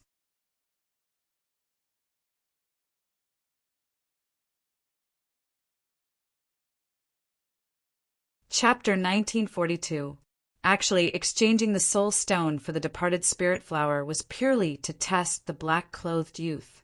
He wanted to see if this person would be tempted by his wealth after seeing that he had the soul stone and a spatial divine item. But he didn't. It seemed like the disciples of Nine Heavens Palace were of good quality. However, as time passed, the black-clothed youth still hadn't appeared. This made Qin Feiyong irritated. Was he fooled? The night deepened. Whoosh! Finally, accompanied by the sound of something breaking through the air, two figures arrived at lightning speed. Qin Feiyong focused his gaze. Who else could it be but the black-clothed youth? "It seems like I was overthinking." Qin Feiyong smiled and looked at the other youth. The youth was about 8 meters tall and was also dressed in black. There was also a fire lotus tattoo on his chest. His appearance was extraordinary. His temperament was also outstanding. His aura had also reached the level of a high-level war god. Qin Feiyong waved his hand and Gao Xiaowei appeared. He said, "Take a look, is he your big brother?" Gao Xiaowei raised her head and was pleasantly surprised. "It's him." She immediately soared into the sky and flew towards Gao Xiaolong. Qin Feiyong smiled faintly and followed behind Gao Xiaowei. There's another woman?" The black-clothed youth looked at Qin Feiyong and then at Gao Xiaowei. He was slightly stunned. The four of them met in the sky. The black-clothed youth cupped his hands and apologized. "Brother, sorry for making you wait." "It's fine." Qin Feiyong waved his hand and smiled. As for Gao Xiaowei, She threw herself into Gao Xiaolong's arms and cried. However, Gao Xiaolong's expression was one of shock and confusion. He glanced at the black-clothed youth beside him from time to time as if he was asking for help. Wait, something's wrong. Qin Feiyang looked at Gao Xiaolong's expression, and a light flashed in the depths of his eyes. One must know, Gao Xiaolong and Gao Xiaowei were biological siblings. Shouldn't the elder brother be happy to see his biological sister come looking for him? But why did he reveal such an expression now? Moreover, when they met, he didn't even say a word of concern or inquiry. Something was very wrong. This Gao Xiaolong is acting as if he doesn't know Gao Xiaowei. The young man in black looked at Gao Xiaowei and then looked at Qin Feiyang suspiciously. Brother, who is this girl? Qin Feiyang's eyes flashed. This Gao Xiaolong didn't react at all. What did this mean? This proved that this person wasn't Gao Xiaolong. Otherwise, how could he not recognize his own sister? Alas, seems like the people from Nine Heavens Palace aren't anything good. Qin Feiyang sighed, his heart filled with disappointment. He had thought that Zhang Xian was a decent person, but who could have thought that he would be able to conceal his strength so well? Qin Feiyang looked at Gao Xiaolong, smiling without batting an eyelid. You're Gao Xiaolong? It's me. Gao Xiaolong nodded. Qin Feiyang said, Then who is the girl in your arms? Do you know? Gao Xiaolong lowered his head to look at Gao Xiaowei. The confusion in his eyes deepened. Gao Xiaowei raised her head to look at Gao Xiaolong, anxiously saying, Big brother, I'm Xiaowei, don't you recognize me? Gao Xiaolong was stunned for a second, but he quickly smiled. Xiaowei, of course I recognize you. I was just joking with you. Don't be angry. Looking at Gao Xiaolong's reaction, Qin Feiyang already had an idea. This person was definitely not Gao Xiaolong.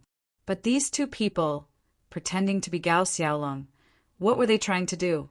Wait a minute. Could it be? Thinking of this, Qin Feiyang couldn't help but sigh in his heart. There was no knowing what was in a person's heart. This saying was indeed true. No matter where he went, he couldn't easily trust anyone. But Gao Xiaowei didn't suspect anything. She wept bitterly as she said to Gao Xiaolong, Big brother, grandfather, father, mother, and our clansmen, they're all dead. What? Gao Xiaolong's face changed, asking, Who did it? Guo family, Gao Xiaowei said, her eyes filled with hatred. This Guo family really deserves to die. Gao Xiaolong was filled with grief and indignation, but he quickly comforted her with a gentle voice. Xiaowei, don't be sad. Big brother will definitely avenge them. Let's go find the Guo family for revenge now. Gao Xiaowei said. Now, Gao Xiaolong was stunned. He glanced at the black-robed young man beside him. The black-robed young man's eyes turned, looking at Gao Xiaowei, smiling. Xiaowei, the matter of revenge can't be rushed. It must be prepared in advance. How about this? We'll first bring you to Sky Dragon City to settle down. Then we can slowly plan. But Gao Xiaowei was anxious. Gao Xiaolong said, Xiaowei, listen to us. It won't be wrong. All right. Gao Xiaowei looked at Gao Xiaolong, then at the black-robed young man, nodding her head, watching the two of them singing the same tune. Qin Feiyang shook his head and sighed, I really can't watch this anymore. And the black-robed young man and Gao Xiaolong were stunned, looking suspiciously at Qin Feiyang. I'll bring you to a place. Qin Feiyang smiled, and with a wave of his hand, the four of them disappeared without a trace. Black Tortoise World. Above the herb field, Qin Feiyang stood facing the wind. Gao Xiaowei was still standing beside Gao Xiaolong, whereas the black-robed young man and Gao Xiaolong were looking around in amazement. This is that spatial artifact. It's too big, especially when they saw the herb field below. Both of them were dumbfounded. The fire lotus had been in the herb field's courtyard all this time. Seeing Qin Feiyang appear, the black-robed young man took a step forward, landing in front of Qin Feiyang, smiling as he asked, "Did you find Gao Xiaolong?" Qin Feiyang nodded, adding, "It's just an impostor, it's him." Qin Feiyang did not transmit his voice, nor did he conceal his identity, directly pointing at Gao Xiaolong. Impostor? The Fire Lotus was dumbfounded. Gao Xiaowei also heard it, looking at Qin Feiyang in astonishment, then turned to look at Gao Xiaolong beside her. At the same time, hearing the word impostor, Gao Xiaolong and the black-robed young man shuddered, looking at Qin Feiyang in unison, asking, "Brother, what do you mean?" "Originally, I wanted to let you two continue acting, but your acting is too bad." Qin Feiyang shook his head and sighed. Gao Xiaolong was furious. "Brother, you can eat whatever you want, but you can't speak whatever you want. I am Gao Xiaolong." "Yes, he's my big brother." Gao Xiaowei also looked at Qin Feiyang, saying, "Miss Xiaowei, I really don't know if you're really innocent or just pretending to be innocent. There were so many flaws, but you didn't see through them." Qin Feiyang was speechless. "What flaws?" Gao Xiaowei was suspicious. "First of all, this Gao Xiaolong didn't call you sister when he saw you. Secondly, the two of them kept exchanging flirtatious glances. Lastly, when he heard that your Gao family was annihilated by the Guo family, this Gao Xiaolong actually didn't go back to the Guo family to seek revenge. Think about it, if it was anyone else who heard such bad news, they would go crazy. But this person was able to calm down immediately. If you still don't believe me, you can ask him a few questions. I guarantee that he won't be able to answer." Qin Feiyang laughed. Gao Xiaolong and the black-robed young man's expression revealed a trace of panic. Hearing this, Gao Xiaowei turned to look at Gao Xiaolong, muttering to herself, "All right, big brother, let me ask you a question. When we were young, what did you call me?" "Of course it was little sister," Gao Xiaolong said. "Wrong. When we were young, you never called me little sister. You always called me smelly girl. You're really a fake. Who are you? Why are you pretending to be my big brother?" "Gao," Xiaowei said angrily. The panic on Gao Xiaolong's face could no longer be concealed. "Do it." At the same time, the black-robed young man's face darkened, and he pounced towards Qin Feiyang. Gao Xiaolong also reached out to grab Gao Xiaowei. Gao Xiaowei retreated in a panic. However, the Fire Lotus suddenly landed in front of Gao Xiaowei, and undead energy surged out like a tide, drowning Gao Xiaolong in an instant. "Ah!" A painful scream resounded through the sky. The undead energy was everywhere, rushing into Gao Xiaolong's sea of consciousness, crazily nibbling away at his soul. At the same time, Qin Feiyang also raised his arm and punched towards the black-robed young man. One must know. Qin Feiyang's physical body had been tempered by heavenly lightning and could easily crush a mid-grade divine artifact, not to mention this black-robed young man. In terms of physical strength and physical strength, Qin Feiyang completely crushed the black-robed young man. "Ah!" Accompanied by a miserable scream, the black-robed young man was sent flying, and his arm was shattered. Blood and flesh splattered everywhere. "So strong?" The black-robed young man's face changed, and he looked at Qin Feiyang in horror, and without caring about Gao Xiaolong, he turned and fled. "In here, even if you have the ability to fly, you can't escape from my palm," Qin Feiyang said contemptuously, and the power of law fell, forming a barrier, trapping the black-robed young man inside. The Fire Lotus snorted, retracting her undead energy, and kicked Gao Xiaolong into the barrier. Then the two of them madly bombarded the barrier within the barrier. Qin Feiyang didn't stop them, and he crossed his arms, watching with a smile. In the end, the two of them were exhausted, sweating profusely, but the barrier didn't even tremble. "Are you bored?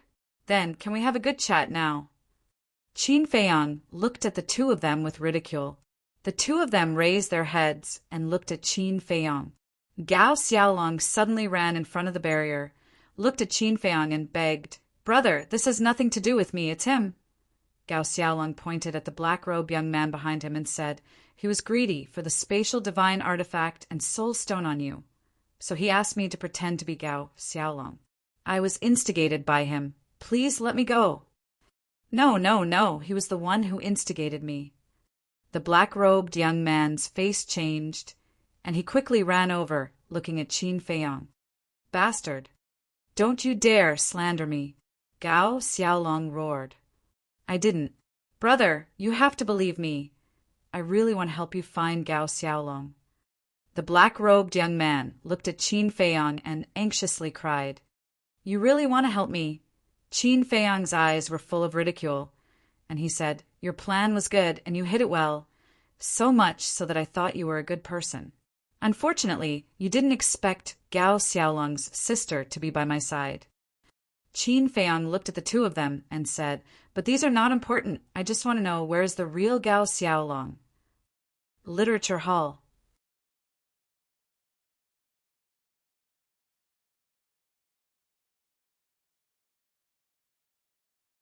Chapter 1943. The black-robed young man said, "I've been looking for him all day." Qin Feiyong waved his hand, interrupting the black-robed young man. "I don't want to hear the process. I only want the result." Fine, fine, I'll tell you the result. I heard that this Gao Xiaolong was already invited out last night."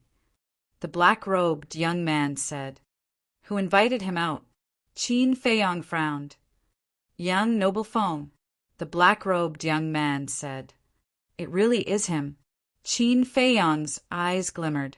There was information about this young noble Feng in the old patriarch's memories. This person had a great background in the Nine Heavens Palace. His elder sister and elder brother were both geniuses in the Nine Heavens Palace. His parents were also Nine Heavens Palace's enforcement elders. Whether it was strength or status, they left others in the dust. However, the most terrifying person was his grandfather. According to the old patriarch's memories, this young noble Feng's grandfather was the Nine Heavens Palace's resource hall master. In other words, all the Nine Heavens Palace's resources were under his control. And the old patriarch used soul stones to bribe this young noble Feng to get rid of Gao Xiaolong. Moreover, the amount wasn't small, no less than 3,000 soul stones. Fire Lotus frowned, looking at Qin Feiyong. "Brother, this Gao Xiaolong, could it be?" Before Fire Lotus could finish, Gao Shaohui shook her head. "No, my big brother is definitely fine." "Miss Shaohui, last night your big brother was invited out by young noble Feng. Now a whole day has passed. Do you think there's still hope?" Fire Lotus said. Gao Shaohui lowered her head. Tears flowed uncontrollably, her delicate body trembling. Qin Feiyong smiled. "We can't jump to conclusions too early. Maybe there's an accident." "Yes, life is unpredictable. Maybe there really is an accident." Gao Shaohui's spirit rose, saying. Qin Feiyong felt a little helpless. These were just words to comfort Gao Shaohui. She actually believed it? Looks like this woman is really naive. Qin Feiyong pondered for a moment, looking at the black-robed young man. "This young noble Feng, has he returned yet?" "I went to look for him. He hasn't returned yet." The black-robed young man shook his head. "He didn't come back?" Qin Feiyong was taken aback. An entire day had passed, and he still hadn't returned. Could there really be a turning point? Fire Lotus asked. "How strong is this Gongzi Feng?" The black-clothed youth said, "Gongzi Feng is also a high-level war god. Advanced war god, his cultivation is the same as Big Brother's. In that case, it won't be easy for him to kill Big Brother." Gao Shaohui hurriedly said. Qin Feiyong shook his head and sighed. He really couldn't bear to break Gao Shaohui's hopes. Although Gongzi Feng's cultivation was the same as Gao Xiaolong's, Gongzi Feng had a backer. In other words,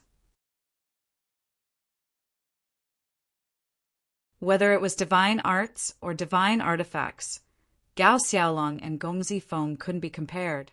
In short, this Gao Xiaolong was most likely dead. Who? Qin Feiyang let out a long sigh and looked at the black-clothed young man and the black-clothed man. I want to ask you something else. Tell us. As long as you let us go, we'll tell you everything. The two smiled flatteringly. Qin Feiyang asked, Do you know a person called Qin Batian? Qin Batian? The black-clothed young man and the black-clothed man looked at each other, and suspicion crept into their eyes. You don't know? Qin Feiyang frowned. The black-clothed young man quickly waved his hand and said, No, we've heard of this person. But why are you asking about him? Anyone would be curious about such a legendary figure. Qin Feiyang smiled faintly. That's true. This Qin Batian is indeed a legendary figure. It's said that when he entered the Nine Heavens Palace, he only took a few hundred years to break through to the monarch god realm and become the blazing sun of the Nine Heavens Palace.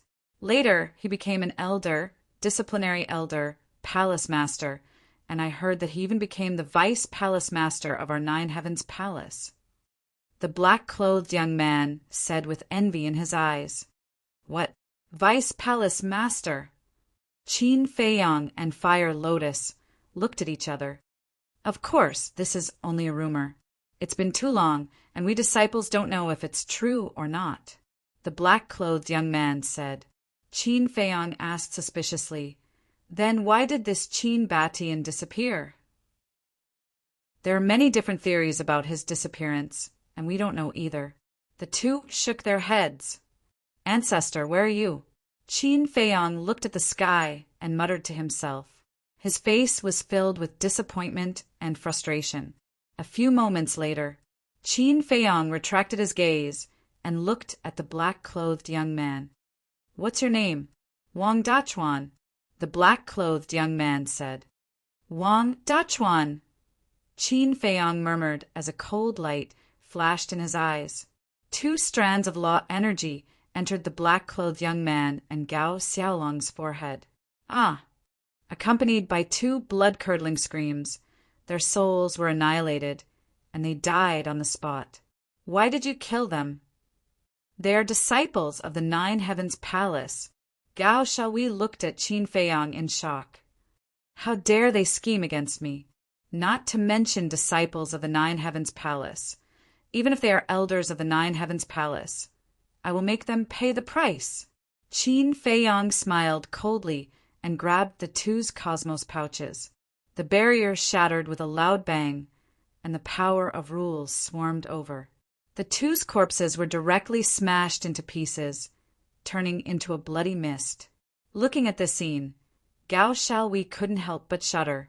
The Nine Heavens Palace's position in the northern region was unshakable.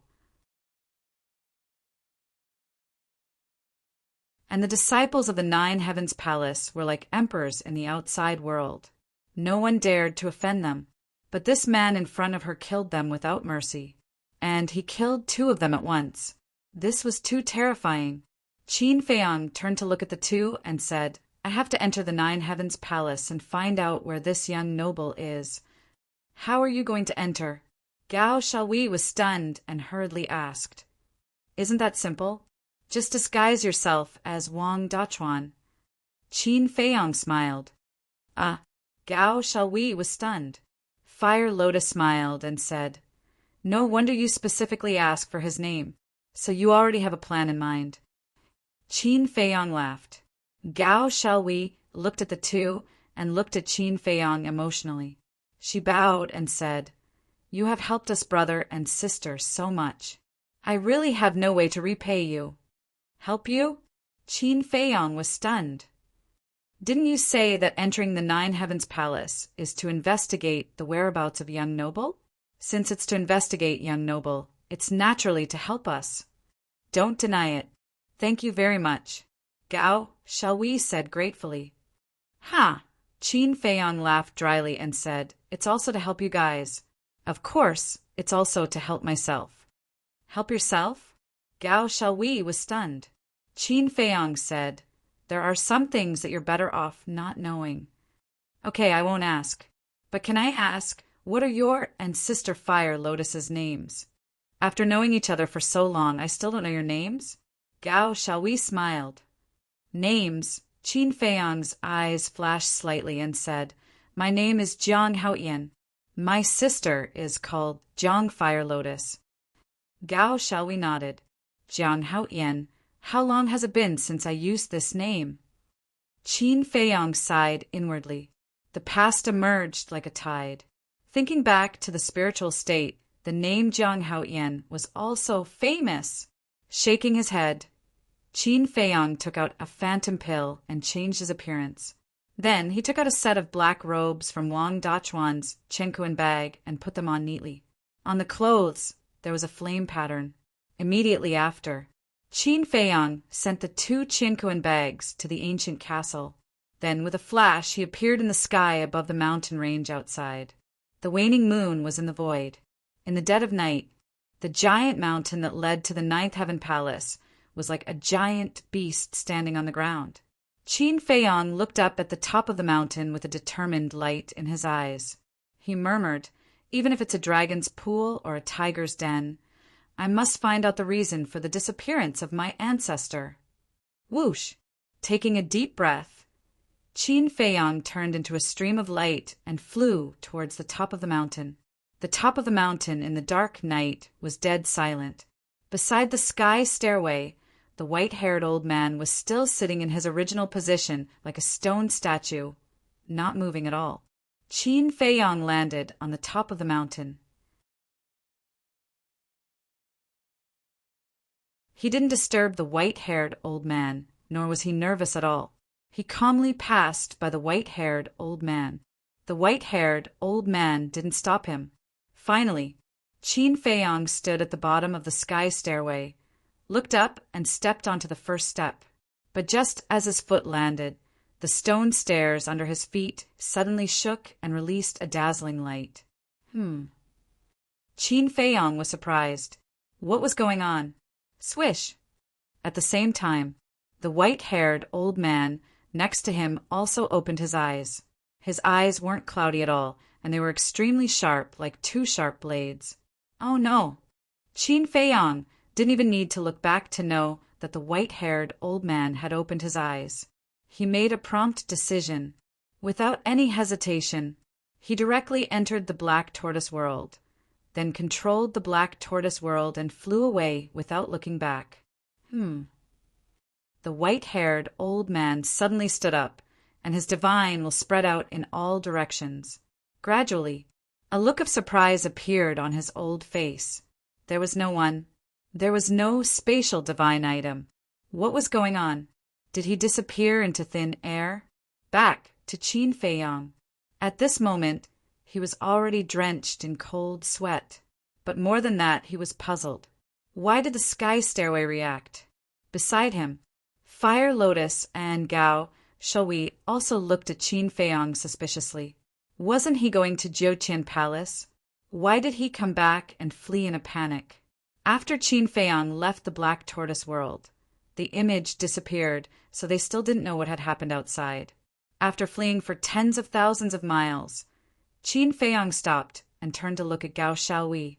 Did your brother tell you about the sky stairway before? No. Gao Xiaohui shook her head and asked, What's wrong? Qin Feiyang immediately explained the situation briefly. There's such a thing? The 2 women were surprised. Qin Feiyang said in a deep voice, According to my guess, the sky stairway is definitely not an ordinary stone stairway. Hua Lian said, Do you mean that the stairway of heaven gave a warning because it saw through your disguise? Yes. Qin Feiyang nodded, looking a little annoyed. I should have directly read Wang Dachuan's memories just now. Literature Museum.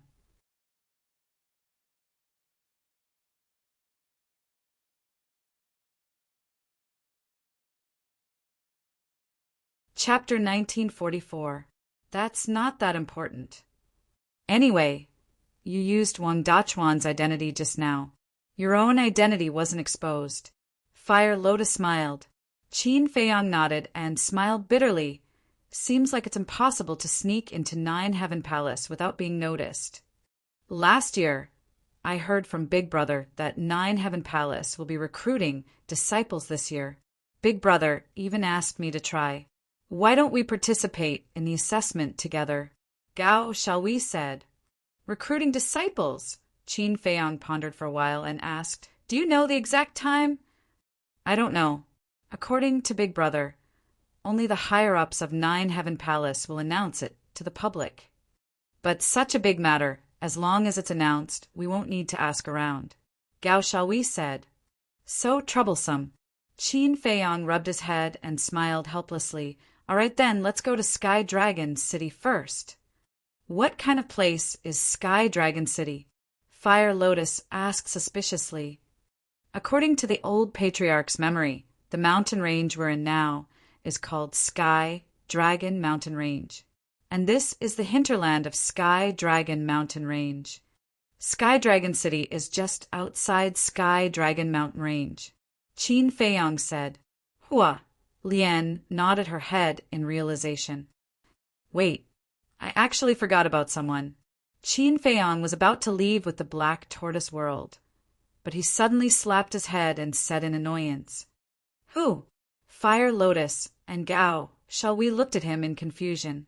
Old Patriarch, this person can contact Gongzi Feng. Qin Feiyang waved his hand and brought the two girls to the desert. Below, the old patriarch squatted in the barrier formed by the rule force, his face full of despair and frustration. However, his qi had been repaired. Looking at the old patriarch, Gao Xiaohui was stunned for a moment before hatred appeared in her eyes. She said angrily, Big Brother Jiang, why didn't you kill him?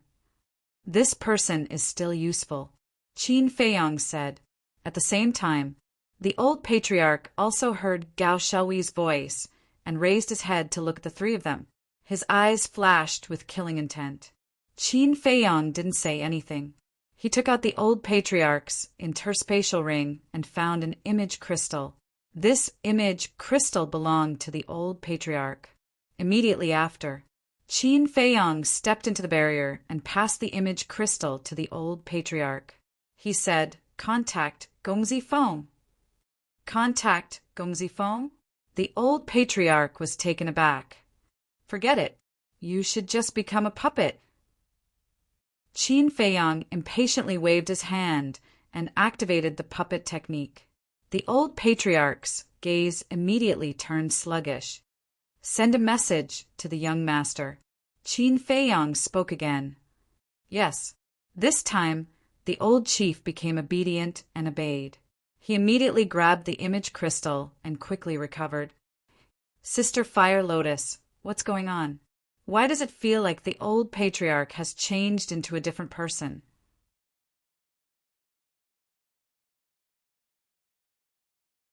Gao Xiaohui sized up the old patriarch. Her eyes were filled with surprise. This puppet technique can not only read the other party's memories, but it can also turn the other party into a puppet at your command. Fire Lotus smiled faintly. So terrifying? Gao Xiaohui's gaze trembled. Time passed bit by bit. Whoa! Finally, a purple figure appeared. Qin Feiyang also retreated to the side at the same time. He raised his head and sized up the figure. This was a young man in purple. He was about 1.78 meters tall. His facial features were handsome and his figure was straight like a pine tree. His long hair was tied together and he wore a purple crown. He exuded an extraordinary temperament. At this time, the young man was standing at the edge of a cliff at the peak of a mountain. His hands were behind his back, and there was a sense of arrogance between his brows. Greetings, Lord. The old patriarch bowed. It's you? Why are you looking for me? Gongzi Feng raised his eyebrows. The old patriarch smiled flatteringly. This lowly one wants to ask, how did you deal with Gao Xiaolong? Hearing this, young Master Feng's face was filled with impatience. He waved his hand and said, Don't worry, this young master will definitely deal with him. Gao Xiaohui was shocked. Listening to what you said, it seems like Big Brother is still alive. Fire Lotus quickly made a shushing gesture to Gao Xiaowei. Qin Feiyang's eyes flickered as he secretly controlled the old patriarch. He looked at young Master Feng and asked in surprise, "Lord, what do you mean by that? Gao Xiaolong is still alive?" "No." Young Master Feng's impatient expression had a trace of anger. "What's going on? Didn't Lord say that dealing with a small Gao Xiaolong is as easy as flipping your hand?" the old patriarch said. "I already said that this young master will deal with him. Aren't you annoying?" Young Master Feng shouted. Yes, yes, yes. With Lord's identity and status, dealing with a small Gao Xiaolong is not a problem." The old patriarch nodded repeatedly. "Isn't that right? However, this Gao Xiaolong really exceeded this young master's expectations." Young Master Feng said, "What do you mean?" The old patriarch was suspicious. This young master invited him out last night to deal with him in one fell swoop, but he actually guessed that this young master wanted to harm him. Before this young master could make a move, he escaped. Young Master Feng said angrily, "Then, have you found him yet?" the old patriarch asked. "Not yet." Young Master Feng shook his head. "No." The old patriarch was stunned, and he hurriedly said, "Lord, you can't let him return alive." "Don't worry. He will never be able to return, because he entered the Sky Dragon Sea." Young Master Feng sneered. "That's good." The old patriarch nodded and sighed in relief. "All right, after dealing with him, this young master will contact you. Don't send me any messages in the future." If my old man knows that this young master is doing this kind of thing, he will definitely not forgive this young master. Young Master Feng said.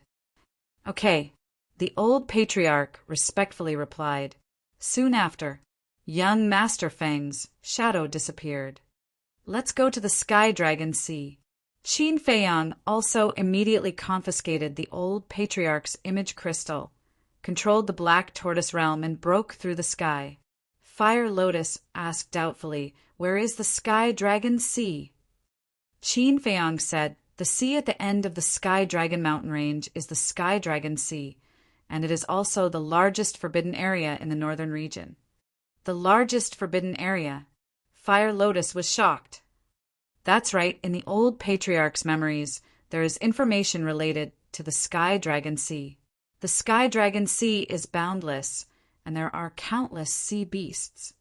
And the most terrifying thing is that in the Sky Dragon Sea there is no way to open the altar, nor is there any way to send messages to the outside world. Qin Feiyang said, "Unable to send messages? Then how did young Master Feng send us a message?" Fire Lotus asked. Qin Feiyang said, "Then there is only one explanation. He did not enter the Sky Dragon Sea. He should be somewhere near the coast." If he doesn't enter the Sky Dragon Sea, how is he going to find Gao Xiaolong? Fire Lotus was puzzled. Qin Feiyang was helpless, lightly knocking Fire Lotus's head, saying, "Are you stupid with his identity and background? Doesn't he have a few lackeys under him?" Fire Lotus rubbed her head, thinking for a moment, then smiled embarrassedly. "That's true." Gao Xiaowei suddenly spoke. "Big Brother Jiang, there's something I can't figure out." Qin Feiyang turned to look at Gao Xiaowei, seeing her frown, confusion written all over her face. "What is it?" Qin Feiyang asked with a smile. Gao Xiaowei said, "Young Master Feng's background is so big, ordinary things won't enter his eyes. How did the Guo family bribe him?" 3,000 soul stones, Qin Feiyang said. Gao Xiaowei was stunned for a moment, then said solemnly, 3,000 soul stones. This Guo family is really generous." "Wait a minute. It's still not right." Gao Xiaowei shook her head again, pondering for a moment before saying, "Big Brother Jiang, Sister Fire Lotus, think about it. 3,000 soul stones is indeed not a small amount to us. But this young Master Feng's family members are all famous figures in the Nine Heavens Palace. would he lack this little bit of soul stones? And Qin Feiyang and Fire Lotus looked at each other, both frowning. Fire Lotus said, I think what shall we said makes sense. It's my negligence. This young master, Feng's grandfather, is the resource hall's hall master, controlling the entire Nine Heavens Palace's resources. Not to mention 3,000 soul stones. Even 30,000 soul stones wouldn't be a problem for him. There must be a reason behind this, Qin Feiyang said. Did the old patriarch give young Master Feng other things? Fire Lotus asked. Qin Feiyang said, I can confirm this. No, only 3,000 soul stones. Then that's strange. Fire Lotus was suspicious. It seems like we can only get the answer from young Master Feng's mouth, Qin Feiyang said in a low voice. While the three of them were talking, the Sky Dragon, C, entered the screen. In the dark night, the Sky Dragon, C, didn't look any different from the Sky Dragon mountain range. A gentle breeze blew, waves splashed. It was very peaceful. Only a few sea beasts would occasionally rush out of the sea, letting out roars. It was hard to imagine that such a peaceful sea was the northern domain's biggest forbidden area. Pay attention, Qin Feiyang reminded, his gaze sweeping over the screen, not letting go of any place. Earlier, when they were communicating with young Master Feng, he was standing at the edge of a cliff. Perhaps he was on one of the nearby peaks. Since it was related to Gao Xiaolong's safety, Gao Xiaolui didn't dare to be negligent, carefully searching every corner. They were getting closer to the shore of the Sky Dragon Sea. Literature Hall, you're tuning in to the Thunder Spear YouTube channel. Don't forget to subscribe and join us on this journey to catch the most captivating stories.